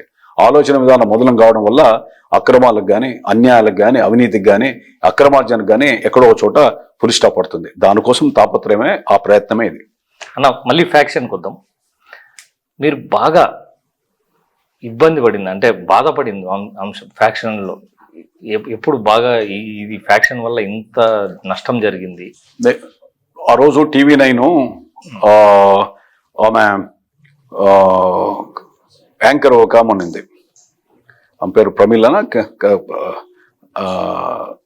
TV9 ద్వారా కొంత ప్రయత్నం చేసాం అప్పుడు. ఒక ప్రేమ మేము అంతా కలిసి కపట్రాలకు పోయాం. కపట్రాలకు పోయిన తర్వాత కపట్రాల్లో విజయభాస్కర్ రెడ్డి గారు ముఖ్యమంత్రి అనుకుంటున్నారు. కపట్రాలకు పోయిన తర్వాత అక్కడ ఈమె ఎవరు కపట్రాల వెంకటప్ప నాయుడు ఇంటి దగ్గర పోయాం. వారాల పద్మకి ఇద్దరికి ఫ్యాక్షన్. వెంకటప్ప నాయుడు దగ్గరికి పోయా, ఎందుకు మీకు ఈ ఫ్యాక్షను, తర్వాత ఎక్కడో ఒక చోట ఫుల్ స్టాప్ పెట్టాలి కదా అంటే, ఆయన అన్న షర్ట్ చూపించి ఇన్నిసార్లు 20-30 సార్లు నా మీద దాడి చేశారు, బయటపడ్డాను, దీన్ని ఆపగలరా అన్నాడు. అంటే ఆపడానికి మేము ప్రయత్నం చేస్తాము, చూద్దాము, ఆమె కూడా వచ్చిందంట కదా అని. నేను ఆమె దగ్గరికి వెళ్ళాను, ఆ పుస్తకంలో కూడా రాశాను ఆ స్టోరీ. వారాల పద్మకి ఇంటికి వెళ్ళాం. వెళ్ళి నేను ఆ ప్రేమ కొంతమంది వెళ్ళాం. నేను పోయి అమ్మ ఎందుకు ఫ్యాక్షన్ అది ఇదంటే, వెంకటప్ప నాయుడు ఇంట్లోనా మేము కూర్చోగలిగాం, పద్మకి ఇంట్లో కుర్చీలు కూడా ఉన్నట్టు లేవు, లేదా ఆమె నిలబడుకుని ఉంది, మేము నిలబడుకున్నాం. ఆమె ఎన్ని చెప్పినా ఆ ప్రతీకార హెచ్చ కళ్ళల్లో రగులుతూ ఉంది, మౌనంగా ఉంది, తర్వాత సమాధానం వేయటం లేదు. సో ఒక గంట ట్రై చేసాం, ఏంటమ్మా అంటే మాట మాట్లాడదాం. ఎన్ని చెప్పినా కూడా మీరు ఏదో చెప్తున్నారు, మా భర్తలు మేమంతా పోగొట్టుకున్నాము, ప్రతీకార జ్వాలలు మాలో రగులుతా ఉంటే మీరు ఆర్పడానికి వచ్చారు, మీరు ఆర్పినంత మాత్రాన మేము మారను అనేటువంటి భావన ఆమెలో ప్రస్ఫుటం కనపడింది. వెంటనే మళ్ళీ వెంకటప్ప నాయుడు దగ్గర పోయాం. పోతే అన్నా మీరు నాకేమైనా ప్రాణగండం లేకుండా, లేకపోతే నాకు అటాక్ లేకుండా ఆపగలుగుతారో చెప్పండి అన్నాడు. మనం చేయలేము, నువ్వు జాగ్రత్తగా ఉండని చెప్పి నేను చెప్పొచ్చానికి. నేను జాగ్రత్తగా ఉండు, ఎందుకంటే నాకు ఆ సిచ్యువేషన్ అర్థమైంది. తర్వాత అలా ముఖ్యమంత్రి కూడా సపోర్ట్ చేస్తున్నాడు వాళ్ళకి. నేను తెలుగుదేశంలో ఉన్నా, నేను అప్పుడు కాంగ్రెస్ ఏ పార్టీలో లేను, బయటకు వచ్చాను పార్టీలో, ఆ రాజకీయాల్లో దూరంగా ఉన్నాం. తర్వాత చెప్పిన తర్వాత జాగ్రత్తగా ఉండి అలర్ట్గా చెప్పొచ్చాం. చెప్పొచ్చిన 1-2 నెలలకి దాడి జరిగింది. దాంట్లో గన్ మ్యాన్ వాళ్ళు చనిపోయారు. నేను అప్పుడు బెంగళూరులో ఉంటే TV9 లైవ్ లో కూడా నేనే మాట్లాడాను ఆ ఇష్యూ మీద. అంటే మనం చాలా చోట్ల అది నిజంగా ఆ రోజు చూస్తే ఆ వారాల పద్మక్క కళ్ళల్లో రగిలే ఆ చూపులు గాని ఎట్లా కనపడిందంటే, నేను కంపల్సరీ అతన్ని చంపుతాను మీరు ఎంత చెప్పినా అనేటువంటి భావన నాకు అర్థమైంది. సో ఇట్లా చాలా సన్నివేశాలు ఉన్నాయి. తర్వాత కొన్ని చోట్ల చూసాం జరిగినప్పుడు సంబంధం లేని చోట్ల పడితే కాళ్ళు పోయి చెయ్యి పోయి 2 వర్గాల మధ్య జరిగేటువంటి దీంట్లో ఒక పార్కులో బంతులాట ఆడుకుంటుంటారు సండే చిన్న పిల్లలు. ఆ ముళ్ళకంపల్లో బాల్ పోయిందని చెప్పి తీస్తే బాంబులు దాచిపెడితే అవి తీసుకొని పేలితే కొంత క్షతగాత్రులై కొంత హాస్పిటల్ అడ్మిట్ అవుతారు. అంటే అన్యం పుణ్యం ఎరగని సంబంధం లేని వ్యక్తులు వాళ్ళ కక్షల కార్పణ్యాల్లో వీళ్ళు బలైపోయేటేంటి, ఇది సమాజం మీద. అందుకనే పుస్తకం కూడా ఫ్యాక్షనిజం సమాజంపై దాని ప్రభావం అని పెట్టాం. ఈ ప్రభావం సమాజం మీద ఉండగలనేటువంటి ప్రయత్నంలో భాగమే ఇదంతా ఈ అవి యొక్క కార్యక్రమాలు. మీరు స్వతహాగా మీరు ఫ్యాక్షనిస్ట్ కాదు, మా తాత ఫ్యాక్షనిస్ట్. మీ తాత ఫ్యాక్షన్ లో బలైపోయాడు. మీ హయాంకి ఫ్యాక్షన్ లేదు మీ ఫ్యామిలీలో. ఎందుకు ఫ్యాక్షనిజం అంటే మీరేమన్నా మార్పు తేవడం అంటే? లేకపోతే నేను అనంతపూర్లో పుట్టి పెరిగా. మా తాత ఫ్యాక్షన్ లో చంపారు. తర్వాత ఆ ఫ్యాక్షన్ లో చనిపోయిన తర్వాత నేను ఎప్పుడన్నా అడప పల్లెలకు 3-4 ఏళ్ళకి పంపించేవాళ్ళు. ఆ గ్రామంలోకి పోతే అదొక భయంకరమైన, అంటే పుట్లూరు మండలం నారాయణపల్లి విలేజ్, భయంకరమైన వాతావరణం అక్కడ. ఆడ గొప్పతనం ఏంటంటే ఆ కాలంలో అంత ఫ్యాక్షన్ లో కూడా కమ్మ రెడ్డి కులం కాదు, గ్రూప్ వర్గాలు. కమ్మాస్ కొంతమంది అటువైపు ఉండేవాళ్ళు, రెడ్లు ఇటువైపు ఉండేవాళ్ళు. ఒక ఆయన బాల్ రెడ్డి అని అతన్ని బాల్ తాత అని పిలిచేవాళ్ళం, రామరెడ్డి అని అతన్ని రామరెడ్డి తాత అని. ఫ్యాక్షన్ ఊర్లో గొడవలు ఎరిగేటప్పుడు, ఫ్యాక్షన్ చంపుకునేటప్పుడు నేను ముందుంటాను మీకోసం అనేటువంటి భావన ఉండేది. ఎస్సీలు బీసీలు బావా చిన్నానా అని అంటే పిలుచుకునేటువంటి పరిస్థితి. కేవలం గ్రూప్ ఫ్యాక్షన్స్ అక్కడ కులాలు ఇవన్నీ లేవు. సో అలాంటి నేపథ్యంలో అంత కరుడుగట్టినటువంటి సిచ్యువేషన్ చూసి దళితుల్లో కూడా 2 వర్గాలు, ఆ బంధువులైనా కూడా ఆ వర్గమే వీళ్ళు మంచినీళ్ళు కూడా తాగేవాళ్ళ గ్రామాల్లో ఆ కాలంలో. అంటే దాంట్లో ఒక నీతి ఉండేది. ఈవెందో అక్కడ ఒక ఫ్యాక్షన్ అయినప్పటికీ, ఆ క్రైమ్ జరుగుతున్నప్పుడు కూడా నీతివంతమైన క్రైమ్ జరిగేది. దాంట్లో ఆడవాళ్ళ జోలికి పోకుండా, పిల్లవాళ్ళు కనపడితే వాళ్ళని అనుకుండానే అది కలుషితం అయిపోయి రాజకీయ నాయకుల ప్రమేయం వచ్చింది. ఇప్పుడు చిన్న ఎగ్జాంపుల్ మీకు చెప్తాను. ఒక శాసనసభ్యులు, ఎమ్మెల్యేలు, ఎంపీలు ఆ ఫ్యాక్షనిస్ట్ దగ్గర పోయి ఓట్లు వేయించుకునేవాళ్ళు. రాను ఆ ఫ్యాక్షనిస్ట్ ఏం చేశాడు, నేనేంది ఈ రాజకీయ పార్టీ టికెట్ నేనే తెచ్చుకుంటే బాగుంటుందని చెప్పి టికెట్ తెచ్చుకోవడం, అతనే నేను ఎమ్మెల్యే మంత్రి అవుదాం, అయిన తర్వాత అధికారం నా చేతిలోకి వస్తుంది, ఒక ఆయుధంగా మలుచుకొని అక్రమార్జన చేయొచ్చు, డబ్బుకు డబ్బు వస్తుంది, అధికారం ఉంటుంది, ఈ ప్రాంతాన్ని అంతా నేను పాలగడగా ఎలుబడిలో ఉంటుంది అనేటువంటి భావన వచ్చింది. అదొక ఆదాయ వనరు అయింది అక్రమార్జనకు, సులభంగా 100 కోట్లు సంపాదించుకోవడానికి. సో ఇదంతా చూసిన నేపథ్యంలో ఇదంతా ప్రజల సొమ్ము, ప్రజల అసలే కోతి, పూర్తిగా తాగిన మైకులో కొబ్బరి చెప్పు జరిగితే ఏమవుతుందో ఆ విధంగా అట్లా వీళ్ళకి అధికారం కూడా చేతులు దొక్కితే చాలా ప్రమాదకరమైన పరిస్థితులు ఉన్నాయి. అదే ఆ కాలంలో కొన్ని దశాబ్దాల కాలంలో ఉన్నటువంటి నీతివంతమైనటువంటి ఆ క్రైమ్లో అదే అక్రమంలో కూడా క్రమం ఉన్నటువంటి హింసలో కూడా దాంట్లో కొంత పద్ధతి ఉన్నటువంటి పరిస్థితులు భిన్నంగా నడుస్తూ ఉంది. సో దానివల్ల నష్టపోతున్నాం అనేటువంటి భావనతోనే లేదు ఇది ఫుల్ స్టాప్ పెట్టాలా. కొన్ని కులాల మీద నేను ఒక కులంలో నేను చెడ్డవాడు ఉంటా, నేను చేసేటువంటి ఆ యొక్క పాపాలు, ఆ అక్రమాలు, ఆ దౌర్జన్యాలు, ఆ హింస అదంతా కూడా సంబంధం లేని ఆ సమాజంలో ఏ కులం కూడా అడిగి ఆ కులంలో పుట్టాలని చెప్పి ఎవడు అడగడు, సంబంధం లేదు. ఎక్కడ ఎవరెందుకు పుట్టారో ఎవరికి తెలియదు. భగవంతుడు ఎక్కడెక్కడ పుట్టించాడు, అసలు ఈ కులాలు మతాలు ఎట్లుకొచ్చాయో దాన్ని అది చరిత్రలో పూర్వం దీనికి పోతే అదొక పెద్ద తత్వం అవుతుంది. సో ఉన్నప్పుడు అనవసరంగా ఇది నువ్వు ఒక యువకుడు, నేను ఒక సామాజిక వర్గమోడు, ఒక ఐఏఎస్ ఆఫీసరో, ఒక ఇంటర్వ్యూనో, ఒక అధికారం ఉంటుంది, సమర్థత ఉండి ఉద్యోగానికి పోతే నువ్వు అవతల వర్గం వాడు ఎవడో వాడు చేసిన తప్పుకి సమర్థుడైనా కూడా ఉద్యోగంలో ప్రాధాన్యత కూడా పంపించినది నేను ఉదాంతాలు చూశాను. చిన్న ఎగ్జాంపుల్ చెప్తాను. గార్లదినే దగ్గర ఒక రైతు, నేను అంటే కాంగ్రెస్ పార్టీలో ఉన్నప్పుడు అతను చెట్లు పెట్టుకున్నాడు, 500 చెట్లు. నేను ఎవరో కూడా తెలియదు, అతనికి ఎవరో కూడా నాకు తెలియదు. నేను అప్పుడు కాంగ్రెస్ పార్టీలో స్టేట్ సెక్రటరీ ఉన్నా. నా దగ్గరకు వచ్చాడు, వచ్చి అన్న సార్ ఇట్లా మేము కరెంటుకి ట్రాన్స్ఫార్మర్ పెట్టుకున్నాము, రోజు ఇట్లా చూపించి కుండలతోనూ కాకులతోనూ అంటే నీళ్లు పోస్తున్నాం, చెట్టు బద్దించుకున్నాం, 4 ఏళ్ళు అయినాయి, ఇంకా ఆడపిల్లలు 2 పెళ్ళిళ్ళు అయ్యే పిల్లలు, కళ్ళ నీళ్ళు వస్తున్నాయి నాకు, ఆ పిల్లలు పనిచేస్తూ ఉంటే చదువుకుంటారు 10th క్లాస్, మళ్ళీ వచ్చి పోస్తూ ఉన్నారు, మాకు కరెంట్ ట్రాన్స్ఫార్మర్ చెప్పమంటే అతనికి ఆఫీసర్ ఫోన్ చేశాను.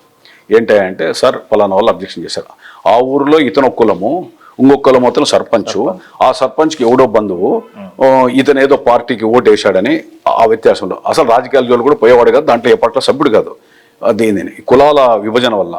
అప్పుడు నేను ఆ ట్రాన్స్ఫార్మర్ ఎందుకు ఇవ్వాయని చెప్పి ఆఫీసర్ని అడిగితే సార్ అది అన్నాడు, తిట్టి ఇస్తావా లేదని. నిజంగా అతనికి ఆ ట్రాన్స్ఫార్మర్ పొందడానికి కూడా కులమడ్డం వచ్చింది. అంత దౌర్భాగ్య స్థితిలో వ్యవస్థలు ఉన్నాయి, అంత దుర్మార్గమైనటువంటి నాయకులు ఉన్నారు. అలాంటి పోకడున్న చోట ఎవడెవడో నోరు ఇప్పకపోతే సమాజం మొత్తం కుళ్ళు పడుతుంది, సమాజం మొత్తం నాశనం అవుతుంది, ఎవడు బతకలేడు.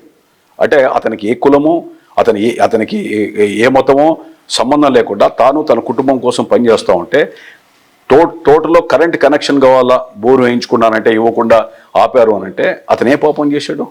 ఎవడో కులంలో వాడెవడో తప్పు చేస్తే ఆడెవడో ఇంకొక నాయకుడు వానికి పడకపోతే ఆడు ఉద్యోగస్తుని నాడు వాని బంధువుని తెచ్చేసుకుంటే వాడు వీని మీద ప్రభావం చూపిస్తే ఎక్కడికి పోతా ఉంది ఇది రాష్ట్రంలో? అందుకని ఇవన్నీ కూడా మూలాలు ఏంటంటే ఫ్యాక్షన్, రాజకీయంతో కలుషితమైన ఫ్యాక్షన్తో కలుషితమైన రాజకీయ మూలాల వల్ల సమాజం నాశనం అవుతోంది. అందరూ కూడా దీని వల్ల ఆలోచించండి. చిన్న ఎగ్జాంపుల్ నేను ఇంకోటి మీకు చెప్తాను. కర్నూలు జిల్లా తిరిగాను చాలా చోట్ల. ఒక అబ్బాయి ఒక దళితుడు ఫోన్ చేశాడు, మేము సీడీలని కూడా ఇచ్చాం. ఇప్పుడు సమరసింహారెడ్డి మీరు సల్లంగా ఉండాలా, చెన్నకేశవనాయుడు మీరు చిటికనేస్తే అగ్రవర్ణాలు, మేము చిందులేయాలా, మా చంటిపాప చలి జ్వరంతో ఉంటుందని మన గోరటెంగన్ రాశాడు కదా, అది పాట మందే. నగరం నిద్రపోతున్న వేళలో కూడా సినిమాలు పెడతామంటే కూడా జవబద్దంటే పెట్టుకోమన్నాం మన సీడీల్లో. కాశాల సీడీ కూడా మీకు ఇచ్చాను. అంటే అగ్రవర్ణాల్లో అనగారిన వర్గాలు ఎట్లా బలైపోతున్నావు అనేటువంటిది ఫ్యాక్షన్ వల్ల. నువ్వు అంటే నువ్వు ఎవరిని నరకమంటే వాళ్ళని నరకాలా, 500 మా చేతికి ఇస్తే ఇది కానీ ఈ రకంగా. ఇప్పుడు ఉద్యోగాలు, ఉపాధి, రకరకాలుగా అవకాశాలు, మార్గాలు మారడం వల్ల కింద అనగారిన వర్గాలు కూడా ఆర్థిక పరిస్థితి బాగాలేకుండా ఏదో ఒక నాయకుని దగ్గర చేరి అక్కడ ఏదో పబ్బం గడుకోవడానికి పోయేటువంటి పరిస్థితి నుంచి కాలక్రమేణా చాలా మార్పులు వస్తున్నాయి. ఒకప్పుడు టెండర్లు ఉండేటివి ప్రభుత్వ పరంగా, పోయి 100 మందిని వేసుకొని పోయి సింగిల్ టెండర్ తగ్గించుకునే పరిస్థితి. అది ఆన్లైన్ సిస్టమ్ వచ్చింది. ఒక దశలో టెండర్లను దౌర్జన్యంగా 100 కోట్లు పర్సెంటేజ్ల ప్రకారం రాబట్టుకుంటా ఉంటే ఎస్పీ ఆఫీస్ కానీ రకరకాల టెండర్లు వేయాలనేటువంటిది ప్రభుత్వ నిర్ణయాలు ఉన్నాయి గతంలో, ముఖ్యమంత్రులు ఆలోచన కానీ రకరకాల అవన్నీ కూడా మార్పు కాలక్రమేణా వచ్చాయి. ఇట్లా ఇవి రావడం మూలాన వల్ల ఆదాయ వనరులు తగ్గడం వల్ల ఎవడికి వాడు ఇతని కింద మేము ఎందుకు పని చేయాలా, మేము బతికితే చాలు, బ్రతుకు జీవుడా అంటూ అని చెప్పి వలసలు ఎందుకు పోవాలా, నా పిల్లల్ని చూద్దాం, మా పిల్లల్ని చదివించుకుందాం అనేటువంటి ఉపాధి అవకాశాలు వచ్చినప్పుడు ఫ్యాక్షన్ కూడా పోతుంది. ఒకప్పుడు ఫ్యాక్టరీలు రావాలంటే ఫ్యాక్షనిస్టులు శాసించి అక్కడ ఫ్యాక్టరీ పెట్టాలంటే మా అనుమతి కావాలి. ఇప్పుడు కూడా కొన్ని చోట్ల నడుస్తూ ఉంది. ఇవన్నీ బెదిరించే పరిస్థితి వచ్చింది. ఇవన్నీ అధికారంలో ఉన్నటువంటి నేతలు కావచ్చు, అధికారంలో ఉన్న వాళ్ళు కూడా మనం ఇలాంటివన్నీ కూడా నిర్ణయాలని కట్టుదిట్టంగా పెట్టి మార్పు తీసుకొచ్చిన బాధ్యత ప్రభుత్వాల మీద ఉంది. మీరు ఇందాక చెప్పారు కపట్రాలలో మేము ప్రయత్నించాము 2 వర్గాల మధ్య అని. అదే మన జిల్లాలో కూడా పెనుగొండ కావచ్చు, తాడిపత్రి ప్రాంతాలు కావచ్చు, లేకపోతే ఇటువైపు ధర్మవరం, ఉరవకొండ సైడ్ కావచ్చు, ఈ ఫేమస్ ఫ్యాక్షన్ లీడర్సే రూలింగ్లో ఉన్నా అపోజిషన్లో ఉన్నా ఎవరున్నా కూడా వాళ్ళని సయోధ్య చేయడానికి మీరు ప్రయత్నించారా? నేను చిన్న ఎగ్జాంపుల్ చెప్తాను. అంటే ఉంది చాలా చోట్ల చెప్పాము, నీ మార్గం ఏది మా మార్గం అదని మా పార్టీలో ఉన్న నాయకులు కూడా చెప్పారు. ఒకసారి TV9లో లైవ్లో కూర్చున్నాం. ఈ రక్త చరిత్ర సినిమా మీద చర్చ వచ్చింది. వచ్చినప్పుడు నేను రామ్ గోపాల్ వర్మ సినిమా కరెక్ట్ కాదని చెప్పి మనం సెన్సార్ బోర్డుకి అంతా పిటిషన్ వేసి దాంతో పెండింగ్ పెట్టించాం. నాకు రకరకాల ఒత్తిళ్ళు వచ్చాయి. ఓ దశలో రామ్ గోపాల్ వర్మకి నాకు చెప్తా ఉంటే సినిమా తీస్తే నష్టం ఏంటి అన్నాడు. ఆ రోజు లైవ్లో రవిప్రకాష్ కూడా ఉన్నాడు. 9 PM లైవ్ వస్తుంది కదా దాంట్లో. నేను మాకు నష్టం ఏం లేదా, నువ్వు సినిమా లేకపోతే ఏమైనా తీసుకో, కానీ మా జిల్లాలో నేపథ్యాలు ఆ ప్రాంతాల్లో కూడా పెడితే కులాల మధ్య ప్రాంతాల మధ్య సమస్య వస్తుంది, కరెక్ట్ కాదనే టైంలో మద్దలచేరు సూర్య లైన్లోకి వచ్చాడు. సూర్య లైన్లోకి వచ్చాడు, లైవ్లోకి వచ్చాడు.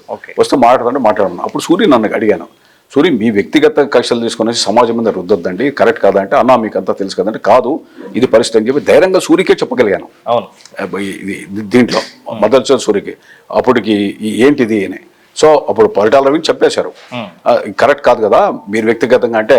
సూర్య కూడా గౌరవంగానే అన్నా అని మాట్లాడడం మూలాన స్టేట్ అంతా కూడా అంటే మనం నిజాయితీగా చెప్పినప్పుడు ఆ రోజు సూర్య అండ్లా అన్నా మీరు వన్ సైడ్ చెప్పారు, నేను ఇంతకుముందు ఏం చేశారని మీకు అన్నీ తెలుసు కదా నా జిల్లాలో పరిస్థితులు అంటే తెలుసు కాబట్టి సూర్య కరెక్ట్ కాదని సూర్యకి కూడా చెప్పగలిగాం లైవ్లో. అంటే మనం ఏదైనా ఇష్యూస్ వచ్చినప్పుడు ధైర్యంగా ఎవరికైనా చెప్పగలం, చేయగలం. వినకపోతే వాళ్ళ నష్టం వాళ్ళు తప్ప వేరే వాళ్ళు కాదు. ఇప్పుడు ఒకటే, కత్తి పట్టినాడు కత్తితో, బాంబు పట్టినాడు బంధుతో పోయేది సహజమే. అట్లా ఇప్పుడు అవినీతి చేసేవాడు వాడు అవినీతి సొమ్ముతోనే వాడు పోతాడు రేపొద్దున ఎట్టి పరిస్థితులు. ఎందుకంటే చెప్తారు కోళ్ళు తినేవాడు పోయి పీనిగిలు తినేవాడు వచ్చా, పీనిగిలు తినేవాడు పోయి ఏనుగులు తినేవాడు వచ్చాడని. ఎవడోడు ఇంకోటి వస్తాడు. వచ్చినప్పుడు సమస్య వస్తుంది, బలైపోయేది సమాజంలో ప్రజలు, ప్రజాధనం. సో దీని గురించి ఆలోచించమని చెప్పి ఒక చిన్న ప్రయత్నం చేస్తున్నాం. ఇప్పుడు మీరు సూర్య గారికి చెప్పారు, రవి బతుకున్నప్పుడు రవి గారు కానీ పరిటాల రవి గారు కానీ వాళ్ళకి ఎప్పుడు మీరు కన్విన్స్ చేయలేకపోయారు? అంటే చాలా సందర్భాలు పరిటాల రవి యాక్చువల్గా ఎమ్మెల్యే కాకమునుపు నాతో సన్నిహితంగా ఉండేవాడు. ఎమ్మెల్యే తర్వాత చాలా సందర్భాల్లో చాలా ఇష్యూస్ వచ్చాయి. అంటే చాలా ఇష్యూస్ మీద మాట్లాడే పరిస్థితి వచ్చింది. వస్తే ఒకసారి జరిగేది కూడా డిస్కషన్ జరిగితే ఒక చిన్న ఎగ్జాంపుల్ చెప్తాను. ఒకసారి R&B గెస్ట్ హౌస్, నేను మున్సిపల్ చైర్మన్ R&B గెస్ట్ హౌస్లో ఒక ఇష్యూ మీద పోయాం. అంటే ఇది ఫస్ట్ టైం మీకు చెప్తున్నా, ఎవరికి చెప్పలే. పోయినప్పుడు ఒక 2-3 మాజీ నక్సలైట్ లీడర్స్ ఉన్నారు. మన ధర్మవరం వెంకటరామరెడ్డి వాళ్ళ తండ్రి సూర్యప్రతాప్ రెడ్డి అతను ఉన్నాడు. నేను వెళ్ళాను. అన్న ఏదో వేరే ఇష్యూ, నన్ను అన్న నాకంటే 3-4 ఏళ్ళు పెద్దవాడు అన్న అని గౌరవించేవాడు. మాట్లాడుతుంటే ఏదో ఒక ఇష్యూలో ఒక నక్సలైట్లది ఈ మందు పాత్రలు దీనంతా చర్చ వస్తూ ఉంటే ఆయన ఎక్స్ప్లెయిన్ చేస్తున్నాడు కూర్చొని అని నవ్వుతూ చెప్తున్నాడు. సిగరెట్ తాగుతూ రవి డైనింగ్ టేబుల్ దగ్గర కూర్చున్నావు. నేను నాకేదో మీటింగ్ ఉంది వెళ్తానని చెప్పి అంటే లేదు 2 నిమిషాలని. అప్పుడు రవి అన్నాడు అన్నంటే ఏదో మాట్లాడితే రవి ఆ చంపుకుండేది చంపేది ఏంటి, ఎవరినైనా అనుకుంటే చంపుతారు, వదిలేసే టాపిక్ అంటే అన్న నన్ను ఎట్లా చంపుతారన్న అనుకుంటే అని అడిగాడు. ఇదే మాట, నువ్వు తాగే సిగరెట్తో కూడా చంపచ్చు కదా అన్న. ఎట్లా అన్నాడు. అప్పుడు ఆ టొబాకో తీసేసి నువ్వు తాగే బ్రాండ్ ఉంది అవేవో డెటనేటర్స్ పెట్టేసి క్లోజ్ చేసేస్తే అది నోటికి చేతుకుంటుంది ఇదవుతారు కదా అంటే షాక్ అయ్యాడు. అంటే మనిషికి ఎవరినైనా చంపాలనుకుంటే రకరకాలు ఉంటాయి కదా. స్పాంటేనియస్గా చెప్పాను అట్లా కరెక్ట్ కాదు, ఎన్నిసార్లు చెప్పాం. అతనేంటంటే నేను ప్రత్యర్థి ఉంటే నన్ను బతకనీయుడు అనేటువంటి భావన అతనిలో వచ్చింది, ఉన్న వాస్తవం. ఎందుకంటే అతను వచ్చిన నేపథ్యము ఆ ప్రాంతంలో ఉన్నటువంటి సందర్భాల్లో దీంట్లోనే అట్లా తప్పు మీద తప్పు చేసుకోవాల్సిన పరిస్థితి వచ్చింది. అట్లా అది రకరకాలుగా చూసాం. ఎవరైనా కూడా ఒకసారి ఏమంటుందంటే వీడుంటే నాకు ప్రాబ్లం ఏమో అనేటువంటి భయంతోనే జరిగే పరిస్థితి వస్తుంది. ఒక దౌర్జన్యపరుడు ఉంటాడు, వాడిని ఎదిరిద్దామంటాడు, ఎదిరించి ప్రజాస్వామ్యబద్ధంగా పోరాడి దౌర్జన్యపరుడిని మనం అంతమొద్దిద్దామనేటువంటి పరిస్థితుల్లో సమాజంలో ఇంకా లేవు. అట్లా కాకుండా భౌతికంగా ఇతన్ని లేకుండా చేస్తున్నా నేను సేవ అవుతానమ్మా అనేది, లేదా భౌతికంగా ఇతను పంపిస్తే నాకు ఆదాయం వస్తుందని రకరకాల అధికారం వస్తుంది అనేటువంటి భావన ఉంది. వాటిని ఫుల్ స్టాప్ పడాల్సిన బాధ్యత ప్రభుత్వాల్లో అధికారం నడిపే వ్యక్తులందరి మీద ఉంది. అది చేయాల్సిన బాధ్యత కూడా వాళ్ళ మీద ఉంది. మీరు అవే సంస్థలో చాలా సదస్సులు పెట్టారు, అన్నీ పెట్టారు. 2007 6లోనే ఇప్పుడు స్టీఫెన్ రవీంద్ర గారిని వేశారు. పరిస్థితులు మారిపోయాయి. డెఫినెట్గా నేను చిన్నది ఎగ్జాంపుల్ చెప్తాను. ఒక చిన్న ఇష్యూ అనంతపూర్లో జరిగింది. అంటే ఒక కేబుల్ నెట్వర్క్ లాక్కొని ఏదో చేస్తున్నారు అది ఇదని ఈ మాఫియాలంతా. నాకు స్టీఫెన్ రవీంద్ర గారితో పరిచయం లేదు. నేను మళ్ళీ పుస్తకంలో రాశా ఆయన గురించి. అన్నప్పుడు ఆయనకి ఫోన్ చేశాను, ఎస్పీ గారికి చేసి ఇట్లా జరుగుతుందంటే పంపించమన్నారు. వాళ్ళు పోయారు. పాపం ఎవరో బతుకుతారు పెట్టుకున్నారు. పిలిచి వాళ్ళు సపోర్ట్ చేసి స్టాండ్ అయ్యి వాళ్ళందరూ పట్టుకొని లోపలేసి నేను కంట్రోల్ చేస్తానంటే స్టాండ్ అయింది. అంటే పోలీస్ అధికారి ప్రభుత్వం గట్టిగా ఉంటే డెఫినెట్గా న్యాయం జరుగుతుంది. ఆ స్టీఫెన్ రవీంద్ర కేబుల్దే నాకు ఇన్సిడెంట్ అంటే అది ఆ రోజు టీడీపీకి అనుకూలంగా ఉన్నటువంటి కేబుల్ వీళ్ళు ఈ వ్యక్తులు వాళ్ళు దీన్ని నేను అపోజ్ చేసి వాళ్ళు సపోర్ట్ చేసి చెప్పాను ఎస్పీ గారు. చెప్తే నిలబెట్టించాడు. అంటే మీరు స్టార్ట్ చేసినాక రవీంద్ర గారు వచ్చారు, అన్నీ వచ్చారు. తర్వాత కూడా చాలా ఫ్యాక్షన్ మర్డర్లు జరిగాయి కదా. జరిగాయి అంటే దాని తప్పులు ఏంటంటే కట్టుదిట్టమైన అధికారులకి పోలీస్ అధికారులను వేసి స్వేచ్ఛనిస్తే ఇవన్నీ కూడా ఎక్కడెక్కడ ఫుల్ స్టాప్ అవుతాయి. ఇప్పుడు ఎవరో నా ఇష్టం ప్రకారం ఒక ఎస్పీని వేసి నా ఇష్టం ప్రకారం ఇన్స్పెక్టర్ని వేస్తే అక్కడ ఎట్టి పరిస్థితుల్లో కూడా నేను చెప్పినట్లు వింటాడు. నేను ఎవరైనా పోయి చంపించినా కూడా ఇది సంబంధం లేదని చెప్పి ఇంకోరిని కేసులో పెట్టే పరిస్థితి వస్తుంది. అట్లా రకరకాల సమస్యలు వస్తాయి. ఇప్పుడు ఫ్యాక్షన్ వేరు, తర్వాత హ్యాబిచువల్ క్రిమినలిజం వేరు. ఒక వ్యక్తికి మధ్య ఏదో ఉంటుంది, చంపుకుంటారు, అది దాన్ని ఎవడు ఆపలేడు. కానీ ఫ్యాక్షన్లో ప్లాన్డ్ మర్డర్స్ ఏవైతే ఉన్నాయో వాటిని అరికట్టడానికి మంచి అధికారులు ఉంటే ఉపయోగపడుతుంది. ఫ్యాక్షన్ ఇప్పుడు ఉందంటారా లేదంటారా? ఇప్పుడు ప్రజెంట్ అస్సలు రాయలసీమ ప్రాంతంలో వేళ్ల మీద లెక్క పెట్టేటువంటి పరిస్థితి తప్ప ఫ్యాక్షన్ ఎక్కడెక్కడ అణిగిపోయాయి. దానికి అనేక కారణాలు ఉన్నాయి. ఫ్యాక్షన్ రూపు మారి, అవినీతి ఫ్యాక్షన్ రెండు రూపు మారి కరప్షన్ కంటే కూడా ఎక్కువ డేంజరస్ ఇప్పుడు. అన్ని మనీతో మర్డర్లు ఎక్కువైనాయి అనేది ఇప్పుడు. అంటే మీకు ప్రత్యర్థి అయినప్పుడు ఇంతకుముందు ప్రేమతోనో ఊర్లో 2 వర్గాల మధ్య మాత్రమే చంపుకునేవాళ్ళు. ఇప్పుడు కాంట్రాక్ట్ మర్డర్స్ అదే కాంట్రాక్ట్ మర్డర్స్ కూడా ఇప్పుడు అవి ఫ్యాక్షనిజం కింద రావు అలాంటివి జరుగుతున్నాయి. సుపారీలు ఇవ్వడమనే దానికి ఏం చేయాలా ప్రభుత్వం అనేటువంటిది అనుకుంటే ఒక మంచి ఉన్నతాధికారులు ఎస్పీలు వీళ్ళు వేస్తే తప్పు చేసే ఈ హ్యాబిచువల్ కాంట్రాక్ట్ మర్డర్స్ పిలుచుకొని ఒకరిద్దరిని ఎన్కౌంటర్ చేస్తే లేదా వాళ్ళ ఫోటోలు స్టేషన్లో పెట్టి ఇదో దొంగలు రైల్వే స్టేషన్లో పెట్టినట్టు వీడు 3-4 మర్డర్ కేసులు ఉన్నాడు, వీడు ఒప్పందం తీసుకుంటాడు, వీడు తలకింత వేళ్ళ తీసుకుంటాడని చెప్పి పెడితే డెఫినెట్గా సమాజం అన్న బహిష్కరిస్తుంది, కుటుంబం బహిష్కరిస్తుంది, వాళ్ళు మార్పు వస్తుంది. ఇవన్నీ అధికారం ఉన్నప్పుడు బాగా చేయగలగారు. కానీ దీంట్లో ప్రజల్లో కూడా అవగాహన తీసుకోవాల్సిన బాధ్యత ప్రజా సంఘాల మీద ఉంది. నేను ఈ మధ్య 2-3 విషయాల్లో విన్నా, అంటే నాకు తెలిసిన వాళ్ళు చెప్పడం ద్వారా. మీరు చెప్తున్నట్లు అధికారులు ఒక ఫోటో తీసుకెళ్ళి వీడు కాంట్రాక్ట్ మర్డర్ చేస్తాడు అని ఫోటో పెట్టాలంటే వీళ్ళందరూ ఈ స్టేట్ వాళ్ళు కాదు, పక్క స్టేట్ నుంచో లేకపోతే బీహార్ నుంచో కొంతమందిని గ్యాంగ్ని తెచ్చుకొని వాళ్ళకి సుపారీ ఇచ్చి చంపించుకుంటుంటారు. వాళ్ళ వృత్తి ఏదైనప్పుడు ఇంకా వాళ్ళని ఇంకా సమాజంలో వాళ్ళని ఒక గ్రేడ్ పెంచిన వాళ్ళు అవరా? అంటే వాళ్ళకి ఇంకా జనం చూసి ఒకటి ఆలోచించుకో, నక్సలిజం సామాజిక చైతన్యం కోసం ఏదో అణగారిన వర్గాల కోసం ఒక ఆశయ సిద్ధి కోసం తెగించి పనిచేసేటువంటి నక్సలైట్లను చూసాం. అది కాలక్రమేణా రాజకీయ నాయకుల జోక్యంతో అది విడిపోయి వర్గాలుగా పోయి స్వప్రయోజనాల కోసం కొన్ని కుహనా సంఘాలు ఏర్పాటు చేసి అవి కూడా సూడో నక్సల్ తయారు చేసేది చూసాం. అంటే ఆశయ సిద్ధి కోసం చనిపోయిన నక్సలైట్ అలాంటి నక్సలిజాన్నే ప్రభుత్వాలు ఉక్కుపాదంతో తొక్కేస్తూ ఉంటే ప్రజల మద్దతు ఉన్నటువంటి నక్సలిజం అంటే ఆ ప్రాంతాల్లో ఈ అన్నలు ఉంటేనే మనకు ఉపయోగపడుతుంది అనేటువంటి వాళ్ళని ఉక్కుపాదం తొక్కుతున్నాం. అలాంటి వాళ్ళని ఉక్కుపాదం తొక్కేటువంటి శ్రద్ధ ఈ యొక్క నరరూప అంటే కాంట్రాక్ట్ మర్డర్స్ చేసి అంటే వాడికి ఎవడో ఒక డబ్బు ఆర్థికంగా మదించిన వాడు ఆ డబ్బు పెట్టుబడి పెట్టి ఉన్న అమాయకుణ్ణి నిర్దోషిని తర్వాత అన్యాయంగా చంపమన్నప్పుడు వానికి ఆ మానవత్వం లేకుండా చంపేటువంటి వ్యక్తిని మరి వాళ్ళని మనం పోరాటంలో ఎన్కౌంటర్లో చంపలేరా? వాళ్ళందరినీ తుదముట్టించలేరా అనుకుంటే చట్టాలు అనుకుంటే? వీళ్ళకి ప్రజల మద్దతు కూడా లేదు కదా. ఈ కాంట్రాక్ట్ మర్డర్స్కి ప్రజల మద్దతు లేదు, నక్సలిజానికి మద్దతు ఉంది, చేయలేరా? అదేవిధంగా టెర్రరిజం ఎవడో వచ్చి ప్రభుత్వాలు ఇతర దేశాల్లోనో లేదా ఆర్థికంగానే రకరకాలుగా సాంకేతికంగానే సంబంధాలు అంటే అన్ని సహకారాలు ఇచ్చినటువంటి వాళ్ళంతా కూడా అక్కడక్కడ టెర్రరిజం చేసుకొని వస్తే ఉక్కుపాదంతో ఈవెన్ జమ్మూ కాశ్మీర్ కానీ రకరకాల అవన్నీ కూడా తొక్కే పరిస్థితి ప్రభుత్వాల చేతిలో ఉంది. ఇలాంటి కాంట్రాక్ట్ మర్డర్స్ని కంట్రోల్ చేయలేనటువంటి పరిస్థితి రాదా? అది చేయగలిగినటువంటి వాడే నిజమైన నేత, నిజమైన ప్రభుత్వం, నిజమైనటువంటి ప్రజాప్రతినిధి ఎవడైనా. అన్న నేటి సమాజం గురించి అడుగుతున్నా, సమాజం చాలా విషయాలు యాక్సెప్ట్ చేస్తుంది.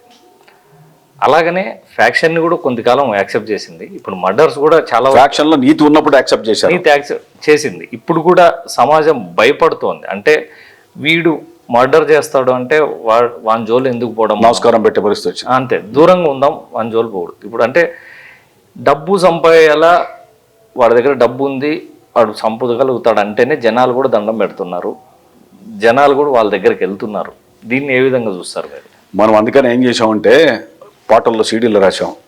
ఒక క్రిమినల్ నేత ఎవడైనా పెళ్లికి పోతే అన్న వస్తున్నాడని పక్కకు తోసేస్తారు, తోసేసి వాడు కాళ్ళ మీద కాలు వేసుకొని అక్షంతలు వేసేకి వస్తాడు. భయంతో అక్కడ ప్రజలు చూస్తారు. అంటే పబ్లిక్ ప్రదేశాల్లో వీళ్ళు చేసేటువంటి ఆ సమూహం, ఆ చేసేటువంటి భయానకమైనటువంటి పరిస్థితులు, కదలికలు మంచిది కాదని.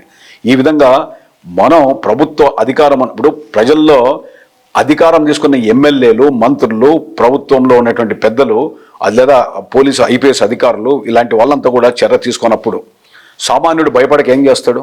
సామాన్యుడు పోలీస్ స్టేషన్కి పోయి ఎఫ్ఐఆర్ లేదా ఏదైనా కంప్లైంట్ ఇస్తే తీసుకున్నప్పుడు వాడు ఏం చేస్తాడు? అదేవిధంగా కంప్లైంట్ తీసుకోరు. అదే పైగా ఆ సర్కిల్ ఇన్స్పెక్టర్, ఆ డిఎస్పీలు తిరిగి అవతల వాళ్ళకి ఇన్ఫర్మేషన్ ఇచ్చి, సమాచారం ఇచ్చి ఎదురు కేసు పెట్టమంటే మళ్ళీ తెచ్చిన వాడి మీద ఇంకొక కేసు పెట్టే పరిస్థితి రెండు సమన్వయం అన్నప్పుడు వాడు ప్రజల్లో మార్పు ఎట్లా వస్తుంది? ఇది ప్రజల్లో మార్పు తీసుకురావాల్సిన బాధ్యత ఎమ్మెల్యేలది, మంత్రులది, అధికారంలో ఉన్నటువంటి వ్యక్తులు తప్ప వేరే వాళ్ళు కాదు. అది ఎందుకంటే ప్రజలు నమ్మి మా అన్ని రకాలుగా రక్షిస్తాడని చెప్పి చట్టసభల్లోకి పంపితే ఆ చట్టసభల్లోకి వచ్చిన వ్యక్తులు ఆ ప్రజలకు ఆ ప్రాంతాల్లో కాపాడాల్సిన బాధ్యత ఉంది. తన కులమోడో, తన వర్గమో, తన అనుచరుడో, తన పార్టీ వాడో అని చెప్పి తప్పుల్ని ఎన్ని చేసినా కూడా సమర్థించుకుంటూ దాంట్లో భాగాలు పెట్టుకొని దాంట్లో అక్రమాల్లో కూడా మనకు కొంత సొమ్ము వస్తే చాలని ఎవడని అనుకున్నాడంటే అది క్యాన్సర్ అయ్యి అతని మీద ఆ చేసిన వ్యక్తి మీద ఏదో ఒక రోజు వస్తుంది. అధికారం మార్పిడి వల్ల, ఇంకోటి ఎమ్మెల్యే వల్ల, నీవు నేర్పిన విద్య నీరజాక్ష అని వస్తుంది. కాబట్టి సమాజం బాగుండాలని, ప్రజల్లో మార్పు రావాలంటే ప్రజల్లో నాయకుల్లో మార్పు రావాలి. ఇది ఓట్లు వేసే దాంట్లో ప్రజల్లో మార్పు రావాలి, అలాంటి వాళ్ళు దూరం పెట్టడానికి. కానీ ఈ ప్రభుత్వం అధినేతలకు కానీ పార్టీలకు కానీ అవినీతి పరుల్ని ఇట్లా ప్రజలకి కీడు చేసే వ్యక్తుల్ని కంట్రోల్ చేసిన బాధ్యత అధికారం ఉన్న వ్యక్తులది ఉంది. అదేవిధంగా నిజాయితీ అధికారులు ఇక్కడ కాకపోతే ఇంకో చోటు బదిలీ చేస్తారు, నేను గట్టిగా ఉందాం అనేటువంటిది శబాష్. ఇప్పుడు ఒక చిన్న ఎగ్జాంపుల్, నేను ఒక ఐపీఎస్ ఆఫీసర్ని చూశాను మహారాష్ట్రలో. ఎక్కడ అతను ట్రాన్స్ఫర్ చేస్తే వేల మంది ప్రజలు ఇటువైపు అటువైపు వచ్చి సాధారణంగా అతనికి సెల్యూట్ చేశారు. ఆ జీవితంలో ఆయన ఐపీఎస్గా ఉన్నా లేకపోయినా ఆ పుట్టిన ఆ జన్మకి సార్థకం ఆ ఒక్కరోజే చాలు. ఆ రోజు ప్రజల నుంచి వచ్చినటువంటి స్పందన, ఎస్ మంచి ఆఫీసర్ని మార్చారు, రాజకీయ బదిలైనది. అలాంటిది ఐపీఎస్లో ఉన్నటువంటి వాళ్ళ అధికారులు గట్టిగా ఉండి, నిజాయితీగా ఉండి, ఇక్కడ కాకపోతే ఇంకో చోటు బదిలీ అవుతుంది, నేను నిక్కర్చుకుంటాను. అధికారంలో ఉన్నటువంటి వ్యక్తులు, ఎమ్మెల్యేలు, మంత్రులు ఫోన్ చేసే, లేదా ముఖ్యమంత్రి గారు ఫోన్ చేసినా సార్ ఇది పరిస్థితి అని ఎక్స్ప్లెయిన్ చేసేటువంటి ఆత్మస్థైర్యము, ఆ నిజాయితీ అధికారుల దగ్గర ఉన్నప్పుడు, ఏ బదిలీకి సిద్ధంగా ఉన్నప్పుడు తప్పకుండా ప్రజా నుంచి ప్రశంసలు ఉంటాయి, ప్రజాభిమానం వస్తుంది. దానికోసం ప్రయత్నం చేయాల్సిన బాధ్యత ప్రతి వ్యక్తిలో కూడా ఉంది. అధికారం ఉన్నటువంటి వ్యక్తి ఉంది, అధికారంలో ఉన్నటువంటి వ్యక్తి, అది రాజకీయ అధికారమా లేదా బ్యూరోక్రాట్గా ఉన్నటువంటి వాళ్ళ ఉన్నటువంటి వినియోగించుకునే బాధ్యత వాళ్ళ మీద ఉంది. అంత బాగానే ఉందన్న, మీరు బాగా చెప్పారు. మీరు పొలిటీషియన్గా ఉన్నారు, ఎమ్మెల్యేగా ఉన్నారు, రెండు పార్టీల్లోనూ పనిచేశారు. మీరు ఎమ్మెల్యేగా ఉన్నప్పుడు మీరు ఒక వర్గానికి కానీ, లేకపోతే మా వర్గం, మా పార్టీ కానీ, మాకు సంబంధించిన కులం కానీ అని మీరు ఎవరికి సపోర్ట్ చేయలేదా? Point number 1. రెండోది, ప్రత్యర్థిది నిజాయితీగా ఉన్నప్పుడు, అంటే మీ పార్టీ వాళ్ళు కాకుండా వాళ్ళది, అవతల వాళ్ళదే న్యాయం ఉన్నప్పుడు మీ పార్టీ వాళ్ళకి చెప్పగలిగారా ఇది మీది కాదు, వాళ్ళకే నేను సపోర్ట్ చేస్తాను అంత చెప్పగలిగే నిజాయితీగా పనిచేశారా? మీ టైం మంచి ప్రశ్న వేశావు అంజన్ రెడ్డి గారు. ఈరోజు అనంతపురంలో అధికారం ఉన్నప్పుడు స్టోర్ డీలర్లు ఇష్యూ వస్తుంది. నేను యాక్చువల్గా రాజకీయాల్లో పొలిటికల్గా ఉన్నప్పుడు ఆ పార్టీ కార్యకర్తల్ని కాపాడాల్సిన బాధ్యత కూడా ఒక నాయకుడిగా ఉంది. అంటే అట్టని నిజాయితీ పరుల్ని లేదా వేరే పార్టీ వాళ్ళని దూరం పెట్టాల్సిన అవసరం లేదు. నా దగ్గరికి సీఎం రిలీఫ్ ఫండ్కి ఎవరైనా వస్తే, ఏ పార్టీ వాళ్ళు వచ్చినా సాయం చేశాను. కాలేజ్ సీట్కి వస్తే, మెడికల్ దీనికి వస్తే లెటర్ రాసి పంపించేవాడిని. మా కార్యకర్తలు అడిగారు, అన్న వైఎస్ఆర్సీపీ అతను పని చేస్తున్నాడు, నువ్వు ఎందుకు ఇచ్చావని. ఈరోజు మా ఒక అధికార పార్టీ ఎమ్మెల్యే దగ్గర కుడి భుజంగా ఉన్న వ్యక్తి ఊర్లో అతను నాగిరెడ్డి అనే అతను రైతు, నా దగ్గర సీఎం రిలీఫ్ ఫండ్ కావాలని అడిచారు. ఆ రోజు ముఖ్యమంత్రి చంద్రబాబు నాయుడు దగ్గర పోతే ఇచ్చారు. 3,70,5,000 వచ్చింది. నేను రాత్రి 9-10 గంటలకి పోతానంటే ఆ గ్రామంలో ఉన్నటువంటి తెలుగుదేశం నాయకుడు వచ్చి అన్నా లేదు మేము పోయి ఇస్తామంటే లేదు లేదు నేనే ఇస్తాను, సీఎం రిలీఫ్ ఫండ్ ఎక్కడ మధ్యలో డైరెక్ట్గా వాళ్ళ ఇంటికి పోయి నేను ఇస్తాను అని చెప్పి పోతూ ఉంటే, ఎందుకు ఇచ్చావన్నా, ఎందుకు శాంక్షన్ చేశారు, వైఎస్ఆర్సీపీకి చేశాడు, మనం మీకు ఏదైనా నాకే కదా ఏమైనా చేసింది, ఆరోగ్యం విషయంలో చదువు విషయంలో పార్టీలో కులాలు ఉండకూడదు అని చెప్పి వాళ్ళ ఇంటికి పోయి ఇచ్చి వచ్చాను నేను. నిజంగా ఆ రోజు సంతోషపడ్డారు. అదే విధంగానే ఏదైనా పోలీస్ అధికారుల్లో ఏదైనా తెలియకుండా వస్తే ఫోన్ చేస్తాను, ఫోన్ చేసి చెప్పాను సీఏలకు కానీ వీళ్ళు కానీ, లేదు సార్ వీడి తప్పు, వీడి హ్యాబిట్స్ వల్ల ఇది అని అన్నప్పుడు డెఫినెట్గా ఇంకోసారి చేయకుండా చూస్తాం, బట్ ఇప్పుడైతే కొంత యాక్షన్ తీసుకోండి అని చెప్పి యాక్షన్ తీసుకుంటూ కేసు పెడుతూ ఇంకోసారి వార్నింగ్ ఇచ్చి పంపించిన సందర్భాలు ఉన్నాయి.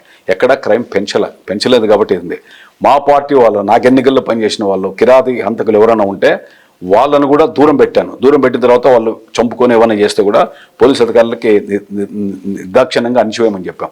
అంటే మన పుట్టిన ఊరిది బాగుండాలని కోరుకున్నాం. తర్వాత దీంట్లో స్టోర్లు ఎవరో వచ్చారు, ఒక స్టోర్ ఏదో కావాలని అడిగితే నేను ఆఫీసర్కి చెప్పాను, ఎంఆర్ఓకి చెప్తే ఎంఆర్ఓ అన్నాడు అలా అతను మంచోడు, దళితుడు లేదా వీడో కావాలని. నాకు ఎగనెస్ట్ చేసినటువంటి పార్టీలో ఉంది. తర్వాత నాకు ప్రత్యర్థి నిలబడిన ఎమ్మెల్యే ఆ రోజు గురునాథ్ రెడ్డి వాళ్ళ ఫ్యామిలీకి సంబంధించిన అనుచరుడు వస్తే నేను అక్కడ పోయాను. ఏదో అడిగితే బియ్యం బాగిస్తున్నాను అన్నాడు, ఉన్ని ఇస్తున్నాను. స్టోర్ డీలర్లు నేను ఒకటే క్వశ్చన్ వేసా, 14 ముందు స్టోర్లన్నీ కాంగ్రెస్ వాళ్ళవి, 14లో ఎమ్మెల్యే అయ్యాను. అదే 14లో స్టోర్లన్నీ మనకు వచ్చినప్పుడు మనం ఓడిపోయాం. స్టోర్లో డీలర్ల వల్ల కాదు, దాంట్లో మంచిగా ఉండేటువంటి వాళ్ళు పెట్టాలా అని, ఆడ పార్టీనో కులమో చూడకూడదని, అంటే కొన్ని ప్రిన్సిపల్స్ ఎథిక్స్తో ఉన్నాం. అట్లనే మీరు ఏదో మహాత్మా గాంధీ లాగా తర్వాత పూర్తిగా నేనేదో మదర్ తెరిసా లాగా చేయగలరా అంటే, రాజకీయాల్లో ఉన్నప్పుడు మొత్తం అమాంతం ఒక్కొక్కటి వేళ్ళతో అన్ని చేయలేం. కాబట్టి అవినీతిలో కూడా నీతి ఉంటుంది, అక్రమంలో కూడా క్రమం ఉంటుంది, అన్యాయంలో కూడా న్యాయం ఉంటుంది. ఆ పాలసీలో పోదాం. మీకు అందుకని పుస్తకంలో కూడా దీంట్లో ఆ లాస్ట్ పుస్తకం ఇవ్వండి. ఇది సమాజంలో ఈ అవినీతి కొలంలో మేక నీళ్ళు ఈ విధంగా తాగుతుంది. ఆవు కాలు గిట్టల వరకే ఇది అవుతుంది, బర్రె దున్నపోతూ కలుషితం చేస్తుంది. రాజకీయ నాయకులు ఇట్లా లేకపోయినా కనీసం ఆవులాగా ఉండండి, మేకలాగా లేకపోయినా అని చెప్పి చెప్పాను. దాంట్లో ఇచ్చాను. మీరు ఎమ్మెల్యేగా ఉన్నప్పుడు మీరు ఆఫీసర్స్ని, నిజాయితీ పరులను వీళ్ళందరూ కావాలా, నాకు నా కాన్స్టిట్యున్సీలో ఉన్న ప్రతి ఆఫీసర్ వీళ్ళే కావాలని ఏమన్నా మీరు తెచ్చుకోగలిగారా హైకమాండ్తో? మీరు విజయవాడలో రాజశేఖర్ గారు కార్పొరేషన్ అతను సిటీ పోలీస్ కమిషనర్ ఉన్నారు, ఎస్పీగా ఉన్నాడు. నా దగ్గరికి ఎవరో సిఫార్సులు వచ్చారు, పోలీస్ సీఏలు కావాలి అవి కావాలని. ఇచ్చినప్పుడు ఆయన అడిగాడు, హమీద్ ఖాన్ అనే నిజాయితీ పడి నిలిచిపెట్టున్నాడు, శ్రీరామ్ అనే అప్పట్లో నిజాయితీగానే ఉన్నాడు, వీళ్ళని ఉన్నారు, ఏ ఎమ్మెల్యేలు వద్దంటున్నారో ఎందుకండి అన్నాడు. వాళ్ళు వద్దంటే నాకేంటి అన్న. మా వాళ్ళు కూడా ఫోన్ చేసి అన్న అట్లా అతను వస్తే మాట్లాడి ఏం పని ఉంటుందని. అలాంటి ఆఫీసర్లు నేను ఇక్కడ వేసుకున్నాం అనంతపురంలో, ఎక్కడే కానీ. ఎవరో ఒక చిన్న ఎగ్జాంపుల్, ఒక ఆఫీసరు కరప్షన్ చేస్తున్నాడని తెలిసి పిలిచి ఒకసారి చెప్పారు, రెండోసారి నువ్వు వెళ్ళిపోయి నుంచి చెప్పాను. అంటే స్టేషన్లో మామూలు ఇదంతానే. నేను మున్సిపల్ చైర్మన్ ఉన్నప్పుడు అప్పుడు ఉమేష్ షరఫ్ అని చెప్పి ఎస్పీ ఉండేవాడు, చాలా స్ట్రిక్ట్ గా బాగా పనిచేశాడు. అతను ఒక ఇన్స్పెక్టర్ ఉండేవాడు, ఆ పేరు వద్దు ఎందుకు, ఇంకా చనిపోయాడు అని కూడా, 2 టౌన్లో. నేను ఫోన్ చేసి మీరు దొంగ బంగారం అని చెప్పి పట్టుకొచ్చారంట, వాళ్ళ ఆ ఊరంతా నా దగ్గరికి వచ్చారు, వాళ్ళు కష్టపడి పని చేస్తారు, అలాంటి వాడు కాదని. వీళ్ళకి ఏదో లేదు బంగారం. నేను అడిగితే లేదు ఇట్లా తీసుకున్నారు, ఎక్కడో బంగారం కొన్నారు వేరే దొంగలతోనూ, ఇట్లా ధర్మవరం నమ్మారు, అనంతపురం నమ్మారంటే, అనంతపురంలో షాపులకు పోయి చూపించేది, షాపులలో మాకు తెలియదు అన్న కూడా భయపడి డబ్బులు వసూలు చేసేది. ఇట్లా నేను క్లియర్ చెప్పా, ఆ వ్యక్తి నాకు తెలుసు, వాళ్ళు కష్టపడి చేస్తున్నాడు, వాడి కాళ్ళలో చెప్పులు కూడా లేవు, బంగారు కొని ఎవడు పెట్టుకోవాలి, వానికి అసలు ఉంగరం కూడా పెట్టుకుని రాదు, తప్పు అని చెప్పాను. చెప్తే అన్న అది కాదు అది అన్నాడు. వెంటనే ఆ డిఐజీ దగ్గర పోయి ఇమ్మీడియట్ బదిలీ చేయాలని. కాలేదు. మళ్ళీ దొరగారు ఎప్పుడో వచ్చినప్పుడు అక్కడ పుట్టపర్తిలో నేను చెప్పా ఇట్లా ఇన్స్పెక్టర్ అంటే ఇమీడియట్ మార్చేశాడు. అతనికి చాలా ఇన్ఫ్లుయెన్స్ ఉన్నాయి ఇన్స్పెక్టర్కి. ఆ రోజు ఒక ప్రముఖ మాజీ మంత్రికి చాలా క్లోజ్ అప్పట్లో. సో ఇట్లా వీలైనంత చోట నాకు తెలిసిన తర్వాత లేదు కరెక్ట్ కాదనే చెప్తున్నాం. కానీ నేనేంటంటే 100% మీరేదో నిజాయితీగా ఉండమని కూడా చెప్పడంలా, కనీసం అవినీతిలో కూడా నీతి ఉంటుంది. మీరు మళ్ళీ అధికారంలో ఉండి ఆ చట్టాన్ని ఎదుగులో వాళ్ళకి ఏదో చుట్టంగా మార్చి తప్పును ఒప్పును తప్పుగా చిత్రీకరించద్దండి అని చెప్పి చెప్తున్నాం. కాంగ్రెస్లో పనిచేశారు, తర్వాత టీడీపీలోకి వచ్చారు. మీరు లక్ష్మీపార్వతి పెట్టిన పార్టీలకు పోలే. మీరు సమర్థులు కాదనా, లేకపోతే ఎందుకు వేరే వాళ్ళకి? ఆ సమర్థతని కొలమానం చేయాల్సింది ప్రజలు. అంటే మీరు పార్టీ ఆఫీస్ తగలబెట్టారు, చాలా తప్పు మాట మాట్లాడాడు. ఇట్లాంటి సిచ్యువేషన్ లో ఇండిపెండెంట్ కూడా పోటీ చేశారు. మరి ఈసారి ఎందుకు చేయలేక? అది గెలుస్తున్నా ఓడుతున్నా కానీ ఆ వేసింటే మంచి ఓట్లే వచ్చేటువంటి పరిస్థితి. మీకు టికెట్ రాకపోవడానికి కారణం ఏమన్నా? ఎలక్షన్లో ఖర్చు పెట్టలేమా? అంటే ఖర్చు పెట్టలేమా అంటే ఎలక్షన్ కొత్త కూడా కాదు కదా. అప్పుడు మీ సపోర్ట్ ఉంటేనే గెలవాలి. మీరు 100% అతనికి సపోర్ట్ ఇచ్చారా? ఒక రోజంతా తిరిగా క్యాండిడేట్ కూడా నెంబర్ పెట్టుకుని పోయా. ఫస్ట్ క్యాడర్ నాతో కూడా బాధపడ్డారు. ప్రభాకర్ చౌదరి గారికి ఇదే సమస్య ఏమో. కార్యకర్తలు కూడా చెప్తున్నా, నా దగ్గర ఉంటే కష్టం ఉంటుంది, నష్టం ఉంటుంది. మీరే వేరే చోటుకు పోతే సుఖం ఉంటుంది, సంతోషం ఉంటుంది, డబ్బు ఉంటుంది, అధికారం వస్తుంది. సొసైటీ పేరుతోనో లీజులు తీసుకొని అవి ఆ లీజులు ఎక్కడ పోయినాయి? దమ్ము ధైర్యం ఉంటే ఒక కలెక్టర్ గుర్తం రాయమను, పలానా చోట లీజ్ తీసుకున్నాడు, పలానా ప్రభుత్వ భూమిలో కట్టాడని చెప్పి. అంటే ప్రభాకర్ చౌదరి గారు రాజకీయాల్లో పోగొట్టుకున్నాడు కానీ అసలు సంపాదలేదు. నేను ఎవరికో జవాబారి కాదు, నాకంటూ ఆత్మసాక్షి అనేది ఒకటి ఉంటుంది. ప్రభాకర్ చౌదరి గారి పేరు మీద ఏముండవు. హౌసింగ్ సొసైటీలో ఇంకో సొసైటీ పేరు మీద ల్యాండ్స్ ఉంటాయి, ప్రభుత్వ lands. Society will take care. Society belongs to Prabhakar Chowdary. పచ్చకామల వాడికి దేశమంతా పచ్చ కనబడుతుంది, అవినీతి పరునికి అవినీతి కనబడుతుంది.